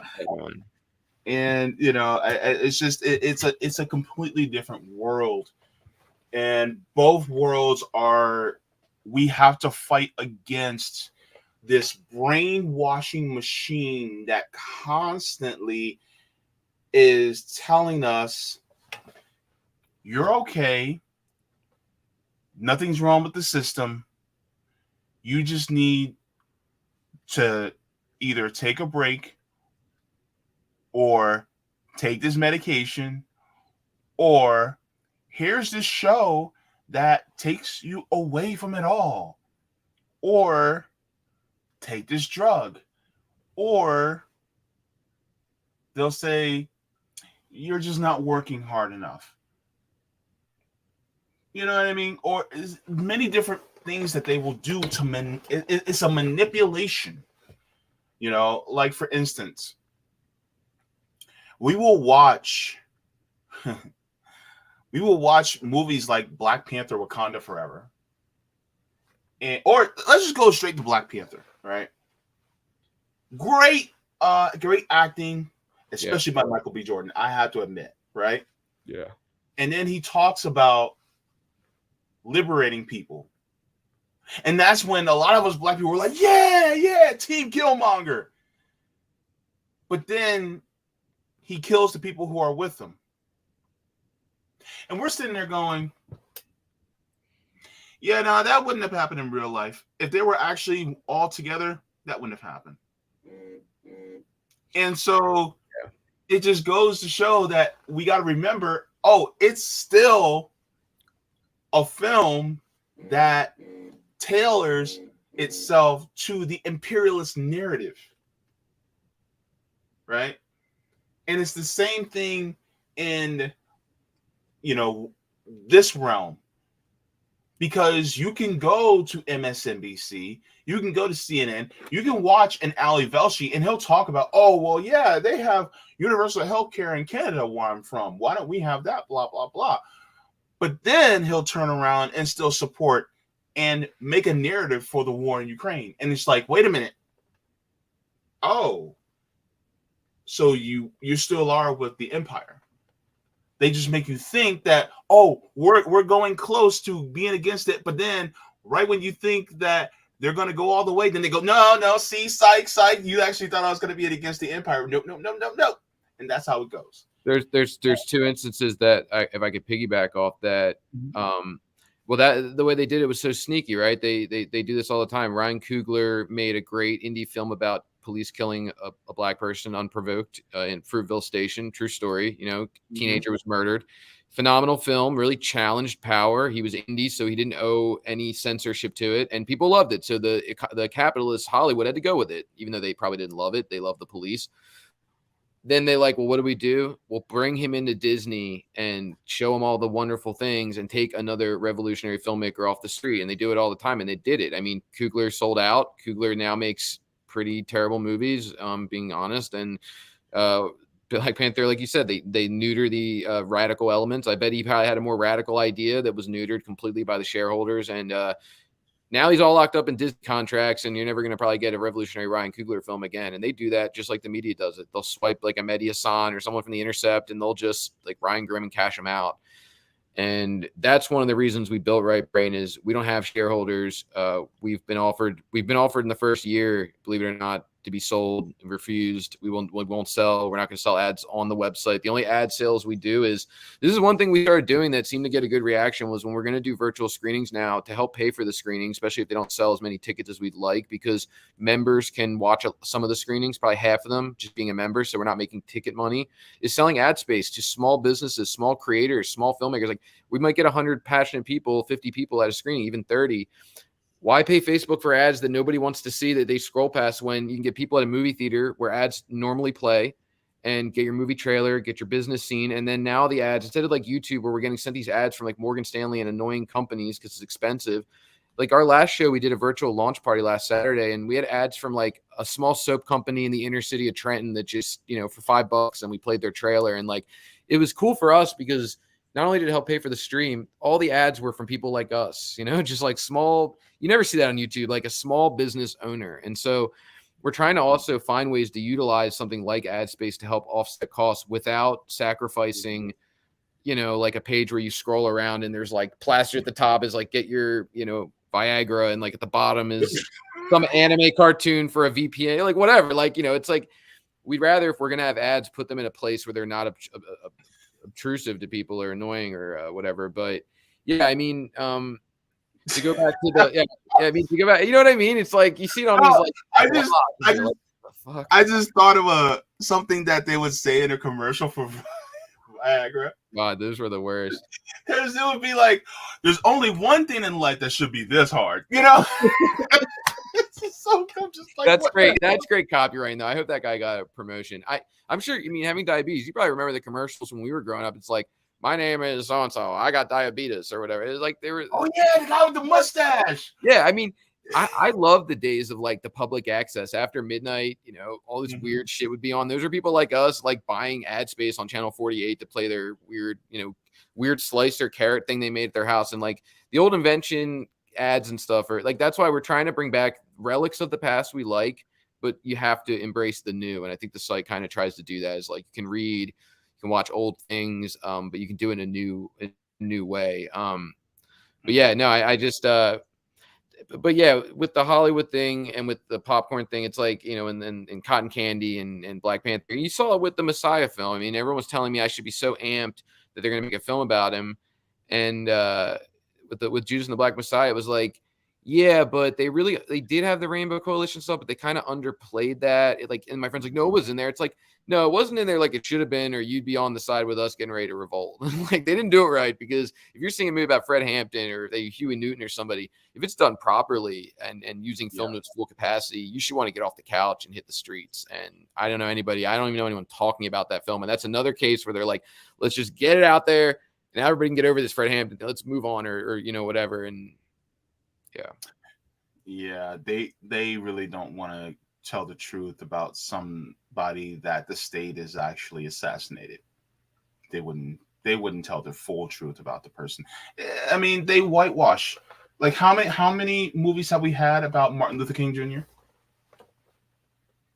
You look at Malcolm by Spike Lee, and a lot of people I know hate Malcolm, who are huge film buffs, and black and white, and I actually love it. I love Spike Lee. I actually think that he's underrated. A lot of people will fuck with like his hits, but say his other stuff's too weird. But I actually think Spike Lee is a lot deeper than people think. He's not really a popcorn movie guy. He went to the same film school as Martin Scorsese. I think same class maybe. Was cutting, or no, he's a little younger. Was cutting on film, doing things you used to have to do where you have to cut I mean, he's a film buff. He's seen everything. He's not like a radical guy who just made movies because he wanted to. He's a well-rounded cinema buff, and he's seen it from all countries. And so like Spike Lee is a really good example of somebody who I still think, I mean, I still thought Black Klansman, I mean, I actually liked it, and I actually liked his Vietnam movie Netflix let him do, and I think they just thought no one's really going to fuck with this movie. But I think that The Five Bloods was awesome, and I think with Malcolm, some of those techniques he used I actually thought were really powerful, but for some people it took them out. But I thought that movie was pretty radical. I didn't think he packed too many punches with Malcolm, and I think making that in the 90s is crazy. Young Denzel wasn't as known. I mean, I don't know if I like Spike Lee like walking down the street doing he's a little over the top when he puts himself in the movie, and there's some silly elements, but I thought Malcolm was great. I think that's a very good movie about a figure. Che was a pretty good movie, the 3-hour movie by Soderbergh. It's a little boring, but not boring. It's a little slow, but I guess the Cuban Revolution was kind of slow. They were kind of out in the woods a lot, cooking around a fire, and it wasn't just a blood pit, you know, it wasn't Hamburger Hill. So like, but I think those kind of films, I hope we see more biopics about revolutionary figures, but we need a right brain like groups, and we're a streaming site / studio. We need real studios with real money behind them. And I've met some people recently that reached out to us, and they're very clandestine, but they're in the industry. They see what we're doing, which shocked us, and they're like us, and they just don't talk about it, but in their own ways, they try to push a Boots Riley or a whoever. He's just an example I'm using. We've met people who are allies, they say, and we believe it, and comrades even, and they're there. And if they can get the money behind them, and there are people who have money that aren't terrible, they're not evil, and they might even think in their head that they have good ideas to put out good things into the world. If we can get some studios like that are not relying on shareholders or advertisers, then why can't they put out? If enough people like it because of capitalism, they'll play it. And we need to get some of these movies in theaters and radicalize people again. Film needs to be another element. Not just YouTube. Use YouTube to get your news, but use film, use paintings, go to the gallery, look at the stuff people were making. Some of these movies from Cuba and other places were made by people that were overthrowing the government or watching. I mean, if you look at work from DPRK, those works were overseen by Kim's dad, who was part, and grandfather, who were part of a revolution. Ain't nobody in fucking Hollywood ever barely even stood with a strike worker, let alone led or been part of a revolution. There's a lot of misconceptions. Like, I meet leftists, they like love Cuba and they love the hot button ones, but they won't fuck with DPRK. And I just can't tell them how wrong they are about Kim. Yeah. Totally wrong. I went to, there's a Nutadol is a fantastic organization of DPRK, unification activists. They want to see Korea be one. That's a big thing in DPRK. And I went to one of their screenings recently in Philly at a communist bookstore, in like the back room, little screening, 20 people crammed in. And it was about a woman who gave up her citizenship. She was South Korean and German, gave up her citizenship to South Korea to go to DPRK to prove how oppressive it was, and came out of it like loving it and being totally stunned. And the footage she captures is some of the only footage you can see like that. And DPRK is pretty tight, man. Like, they give a ton of rice to every family for free every year. All right, I'm gonna head out. Yep. I'm gonna get my plane ticket. Yeah, I'm gonna get my plane ticket. Oh my gosh, there was Kim visits almost every, and his dad visited almost every farm in the country. I mean, could you imagine Joe Biden actually going on a farm with farmers and asking how to make it better? They were like, we need machines, like we can't do this by hand. He's like, all right, done. I mean, the idea of people starving in DPRK and the photos you see, it's like, yeah, it's if somebody snapped a photo of San Francisco, homeless alley, and said that's all of, and that is all of the USA. But in DPRK, it's like they pick these snapshots, but like they get like an hour work break to dance in some factories, and there's like that's pretty big in the culture. Like put this dance track on, and they'll all like start dancing collectively. And like at the end of the day, they look at who did the best, and they'll congratulate them in front of everybody. And at the end of the day, they'll say who did the worst. Hey, pick it up next time. Like you don't see that at Starbucks. They don't give a shit. Like it's funny. Countries that are worker run or behind the philosophy of the worker, from the perspective of the worker, are the ones that our government hates. But like, I think that films like From the DPRK, that's why I like cinemas. That was my entry point. Even I was like, I did the sanctioned films because I went in with questions like, I don't know what the deal with DPRK is, and came out of doing the series like, wow, okay, like that's really cool to like get to have that experience while you're putting something out. Where I'm watching these introductions to the films by this guy, Dr. Dermot Hudson, and I'm being illuminated. Like, did you know in there, air traffic controllers are celebrities? These beautiful women who do a real 9-to-5 job, they're celebrities in DPRK. They get chased on the street instead of like Demi Moore, like a worker treated like a queen. I feel like it's crazy, man. Wait. You're telling me that the workers are the biggest celebrities in the DPRK? A lot of them, yeah. Air traffic controllers who are mostly women. So think about that. In the U.S., air traffic controllers are like men. You're having giant aircrafts being controlled by women, which is amazing, and they're like the face of it. And when they go down the street, people fucking love them. I mean, they're a cultural icon. These women they wear these like certain outfits that are government mandated. Like, it's like mind blowing, man. Like, I saw a guy that was like, his house was very cheap in DPRK, and he could move his floorboards and put hay down there, and he had a stove in his floorboards and heat for the winter. So if anything ever fails, he can and with their TVs, they have a solar panel hooked up. So for black and white, you can turn a dial for solar to minimize electricity. Like, because we've sanctioned the fuck out of them, if I'm allowed to say that, it's horrible we do it, but the ingenuity of how they've overcome it with like very minimal trading partners. They were saying like, we have to make our own clothes because we can't get imports and stuff. Like, we are making our clothes. Their clothes are made in DPRK, and like they send stuff to China under, they find ways to do that under the sanctions, but generally like they make all these great clothes they can't really send anywhere. So the way they've struggled and hung on against the US trying to starve them out and never kowtowing to the US imperialism is a reason alone to just watch their films and revamp your opinion on DPRK. And Cuba is going to be fun to play, but I feel like a lot of people already ride hard for Cuba. I think that DPRK is even like and we're trying to do more of those. Like, we're planning on doing a lineup of I don't want to say too much of what we're going to do, because there's some prying eyes. I doubt they're watching right now, but we're going to do a series of Vietnamese war films from the perspective of Vietnamese people. So, I mean, no one's ever seen the other side. Like, we have about 30 collections that we haven't even done yet that are like, we wrote them all out, and we're always thinking of new ones, but that's one we're amped for. Is like, talk about a mind benders, like, to see that. I mean, one of the DPRK films we have is a war epic action film, like a Schwarzenegger film with karate, but the villains are the Japanese invaders, and here are the like, it's crazy. He's like karate, and Americans too. Americans are the villains in these films. It's like fucking awesome. What? Yeah, it's crazy, man. Like, I love watching all this shit. My life is watching a lot of incredible stuff, and I feel honored. And the thing is, I'm incredibly privileged. Not just saying white privilege, which I have. I've been very lucky. Yeah, I lost, a parent, and I've been through a lot and lived on the street. But I'm overall very privileged. And when people bring up our privilege, we're like, yeah, and all people who have white privilege. And don't be offended when people get offended when you say white privilege when you're white. Stop being offended by it. No one's saying you didn't struggle. I know people that grew up in trailer parks and their mom did crack, or their dad I knew a girl that's dad used to force her to drive to the city to get him heroin on school nights because he was a Vietnam veteran. Like, no one's saying you don't have a struggle for being white. That's just, everyone has struggles. What we're saying is you still have it. Imagine that, and you still have it better than people who, a little over 100 years ago were sold as property. You need to identify that and say that it's okay to embrace your white privilege and think of ways you can use it. Okay, you have more privilege than other people, so use that shit. Give that platform. Let Rome have that platform in your next film. If you have access to film equipment, if you have your own website, put Cuban work on the website. No one's saying to erase your privilege. Use that shit to help your brothers and sisters. Like, you have the opportunity. You are the role to play. You are, you have maybe one of the more powerful positions in this revolution because the institutions have helped you. I don't understand why people get offended by white privilege. Yes, we are white in right brain. We're privileged. So we're going to use that shit put all the stuff out there that everybody else won't, right? Like, That's a long rant, but that's just how I feel about it. Like,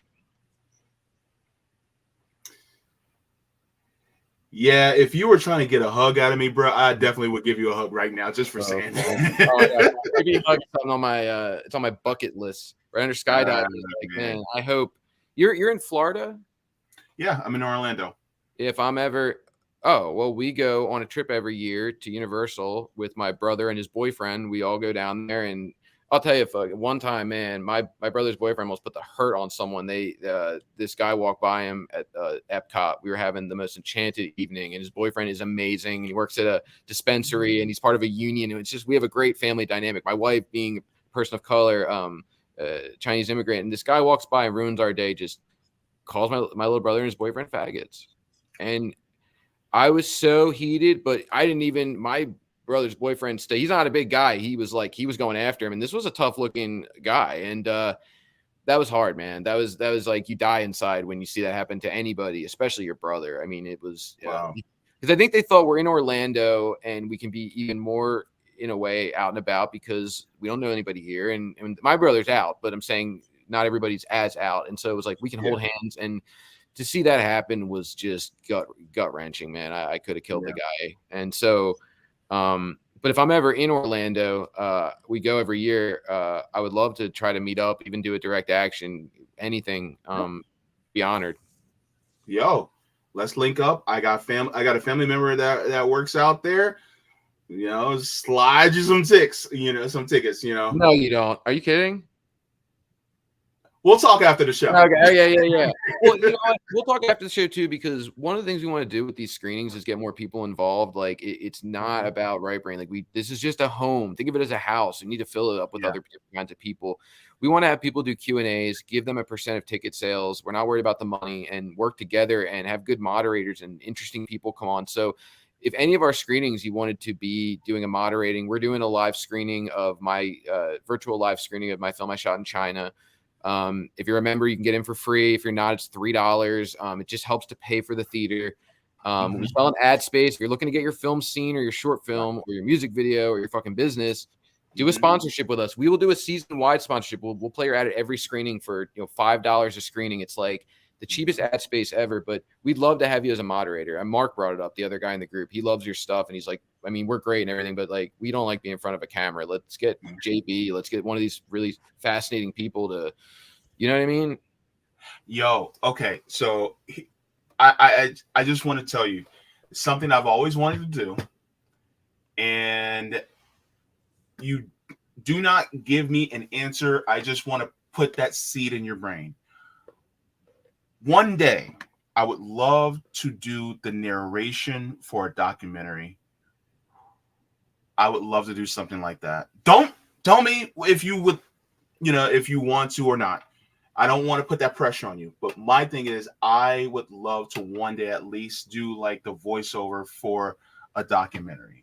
That's something I've always wanted. Well, all I'll say is this: you have a great voice. Everybody in Revolutionary Blackout Network would have a great voice for narration, but I think I see you always kind of as a centerpiece to the group, in a sense where I think Rome is radical over here in this incredible way.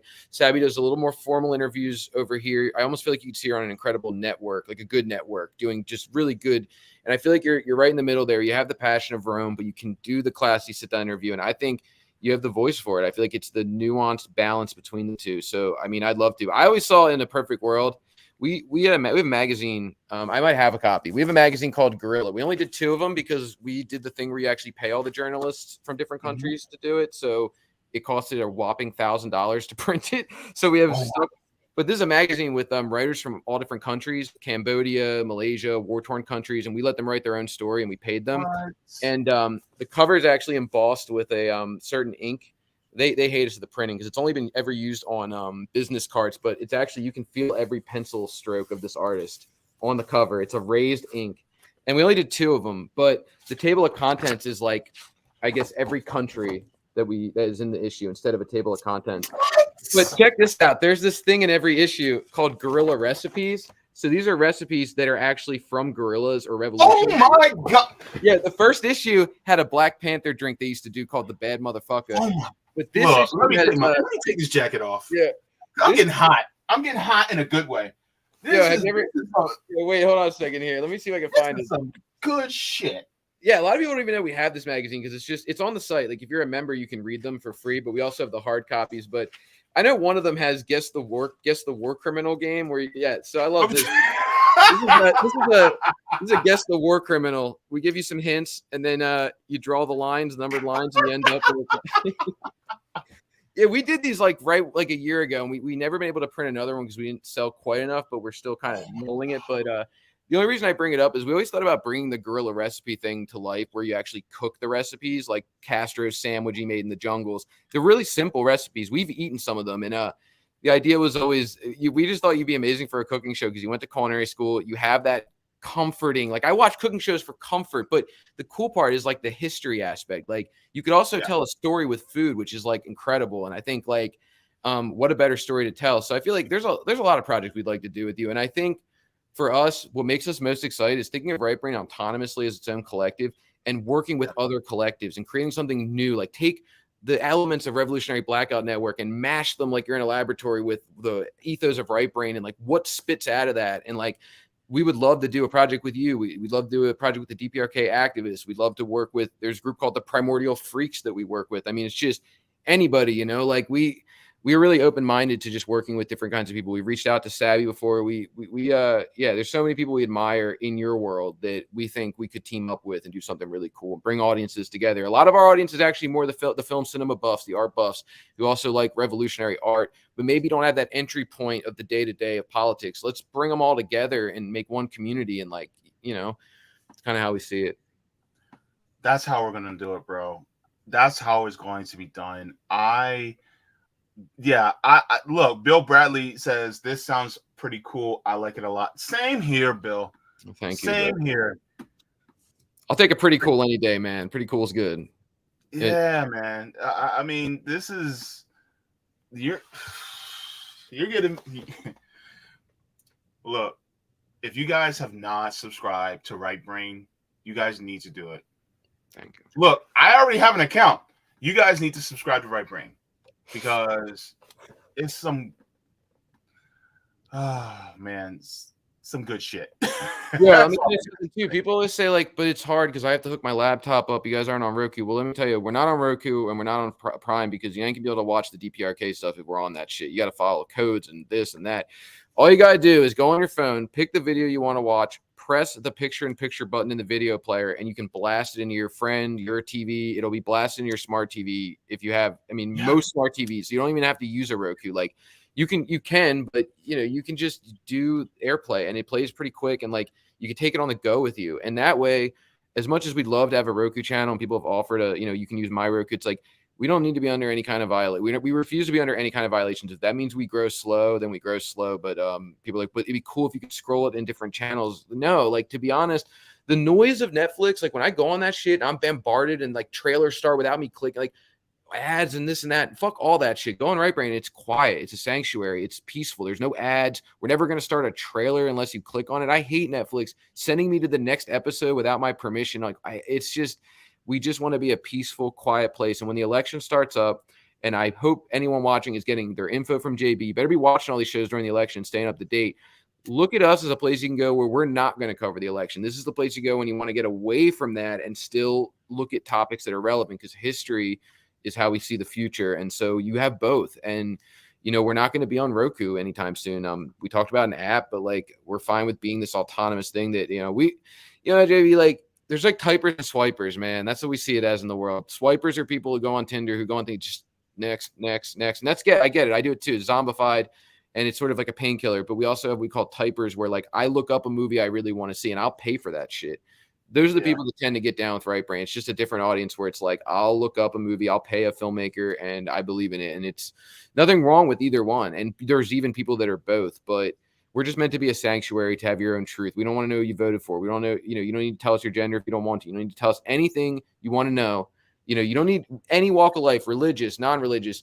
Maybe you have prejudice. We want you on the site because you might learn something. Like people who are maybe conservatives. Maybe you come in here and we don't tell you have to be this or that. And you watch a couple of John Pilger films. You watch this and you say, you know what? Maybe I'm wrong. but I don't need to be told I'm wrong. Maybe I need to watch art, and the barrier of art should not exist. Anybody can use Right Brain TV. We do not ask you any questions. And the only time we ever revoked a membership one time was because we found out you weren't imperialist. We saw you saying shit pro-war, pro-imperialism. You weren't bending. And we messaged you and said, here's your money back. We don't need it. Fuck off. Fuck off. We don't want you on the site. We don't trust you on the site. And your mind's not going to change. You're saying really hateful stuff. And there's not enough content on the site to change your ways. And probably an op. Take your money and get the fuck out of here. You know, like that's really the only time we did that. Yeah. I mean, and that's something that I think is deeply important because, you know, we need people who are, you know, we need more of you, but we also need to escape in ways in which you can still get substance without getting that imperialist shot and chaser. You know what I mean? Absolutely. I know I'm going to get kicked out soon, and I've ranted a lot. If I could just run off a handful of things before I go, unless I'm allowed to stay. I mean, I just don't want to overstay. I got RBN live. Yeah, let me get okay. So the Right Brain Theater is the newest part of the site right now. For the entire week, memberships are going to be $25. That's less than the price of an eighth of weed for a year of content and unlimited access to reaching out to send us your work. I love how you put it. And you can send us your work. That's the thing. Members can actually send their content to us, and we've licensed and bought stuff from members. I mean, Netflix ain't going to buy your stuff. We will. If you want to book a screening for a live event, reach out to us. We're taking virtual screening slots right now. We can tie it to a direct action. If you want to have your ad played, short film played, we do $5 advertising starting at $5. You have a protest for a war rally, $5. I mean, sometimes we'll do war rally protests for free, like we've done that, or like an Assange rally. But if you have like any kind of cause or anything you want to, you know, a GoFundMe, you know, $5. It's $10 for a short film or music video. It's $15 for a movie trailer because it's a movie trailer. But you know, and the thing is, the last thing I'll say is phase 4 is going to be amazing. We do a new monthly film that'll be up for 30 days, and we have the virtual screenings, and we have series, we have music, but the lineup, we have a film from Catalonia about a heroin-addicted street fighter who meets a trans prostitute, and they kind of come together. It's a really beautiful, raw, like modern-age taxi driver shot in the streets of Catalonia, which is an autonomous part of Spain. We got Berlin Bitch Love about 2 teenage runaways in Berlin who are going to have a baby trying to survive. We've got Century of Smoke, which is about an opium addict in Laos. We have a movie called CIA, which is a queer Mexican street punk gang movie. We're going to be doing a live Q&A for that. Yeah, I mean, we got Ziria, a Belgian stop-motion animation nightmare. I mean, there's just a lot. And there's a lot of free stuff, too. If you have no money, go on the site. 40% of the content is free.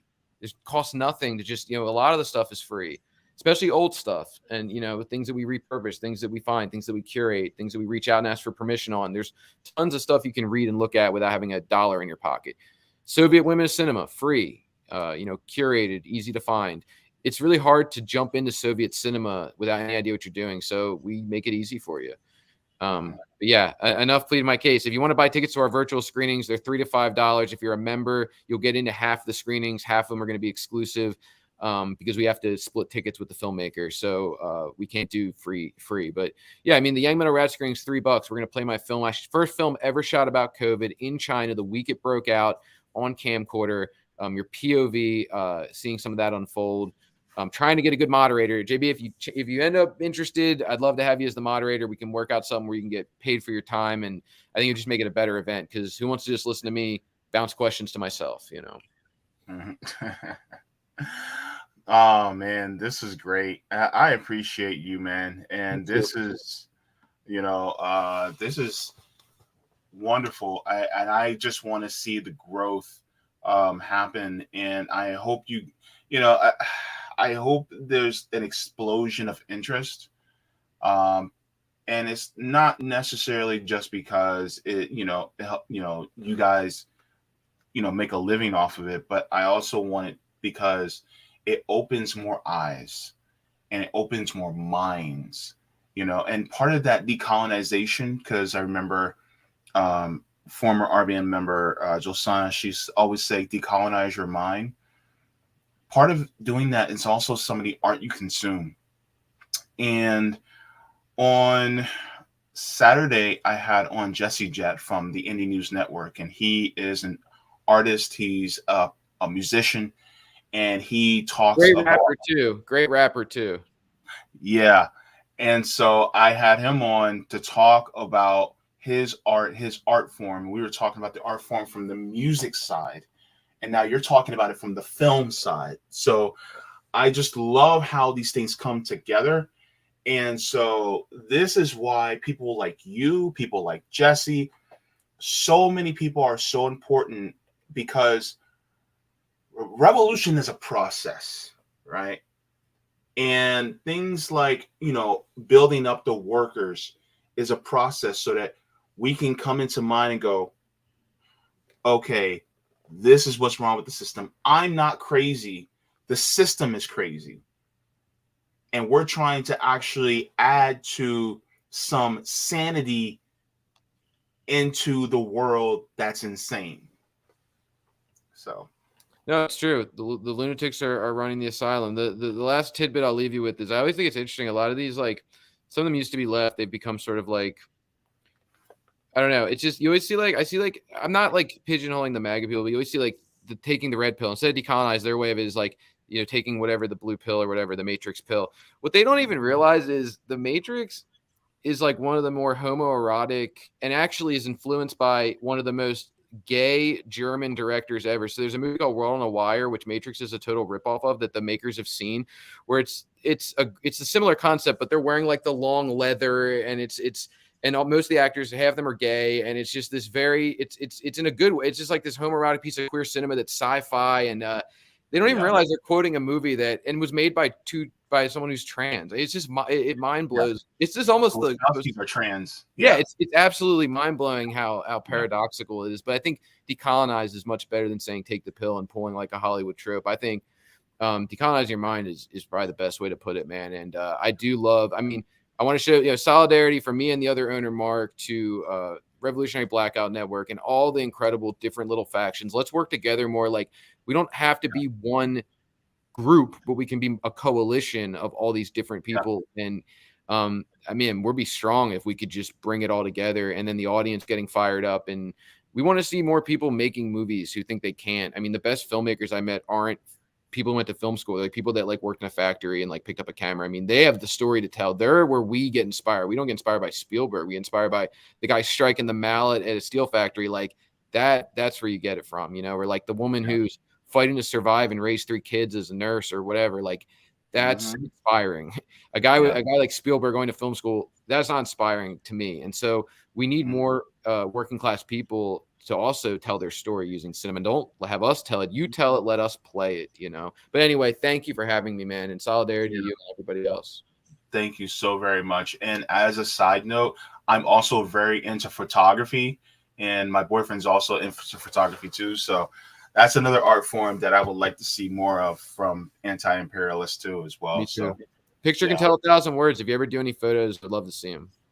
Cool beans. Thank you so much, man. Thank you, man. And I will see you. Well, stick around in the background, and we'll talk. So, all right, take care. All right, everybody. So that was a great conversation. I am over the moon on that one. Justice says, can JB and Right Brain members set up a watch party? We should do one for Rome's film. They already did a couple so far. I'm not opposed to it, though. We can talk about it. So thank you so much. So everybody is loving all the information. Let's see. Quantum Alchemist says, moderator A. Well, for that matter, I am looking for a long time for something I can do with my limited health that can actually make sense for me. I actually ended up with plus from my work also, and not ended up plus minus 0 on a minimum wage. Well, not quite minimum wage, and you end up with minus actually, unless you're lucky enough to walk to work, low utility costs, etc. Yeah, thank you so much. Doing the best you can with what you got. Bill Bradley says, organizing poor people is not inherently the same as organizing workers. From Marcus, organizing workers means organizing them as workers, so unionizing them. Yeah, thank you so very much. All right. And let me just check the rock fin just to make sure. All right. We are good there. So I'm going to head out. But just if you guys have not, did you like the stream? Did you like our conversations that I had today? I hope you did. And thank you very much. And also, if you guys have not subscribed, then please make sure to click that little red box and turn it gray. Make sure to subscribe as well. So thank you so very much. Also, thank you once again to the patrons on Patreon, Coffee, as well as members. Yes, I do have memberships. Thank you so much to all of you for your contributions. For without you guys, I would not be able to be doing this. This is deeply important and it means the most to me. And I thank you from the top and bottom of my heart. Now, just to let you guys know, if you guys would like to get email notifications, make sure to go to my Substack at jb5.substack.com. You guys can also go there. The chapter 10 of Asada Shakur's autobiography is already out. So that's already out, and I'll be getting into the book by Dr. Devon Price, Laziness Does Not Exist. And I can't wait to get into that. And I'll get into that shortly to finish up chapter 1. So I want to get into that. But thank you so very much to all of you. Look, like I always say, water your plants, water yourselves, leave the world better than you found it. Smoke them if you got them, drink them if you got them. If you don't got them, then look, watch something funny or watch something deep on Right Brain TV, because that's revolutionary. Thank you to Kevin Ronca from Right Brain TV, and thank you so much to Zeno April for coming on and discussing Dutch elections. I cannot wait to have you guys both back on to talk more about these various subjects, because we all need to do it. Also, forehead kisses to every single one of you. I know that you're watching and you're waiting for your forehead kisses. Well, don't worry. JB got you, baby. Don't need to be greedy. I got enough to feed and needy.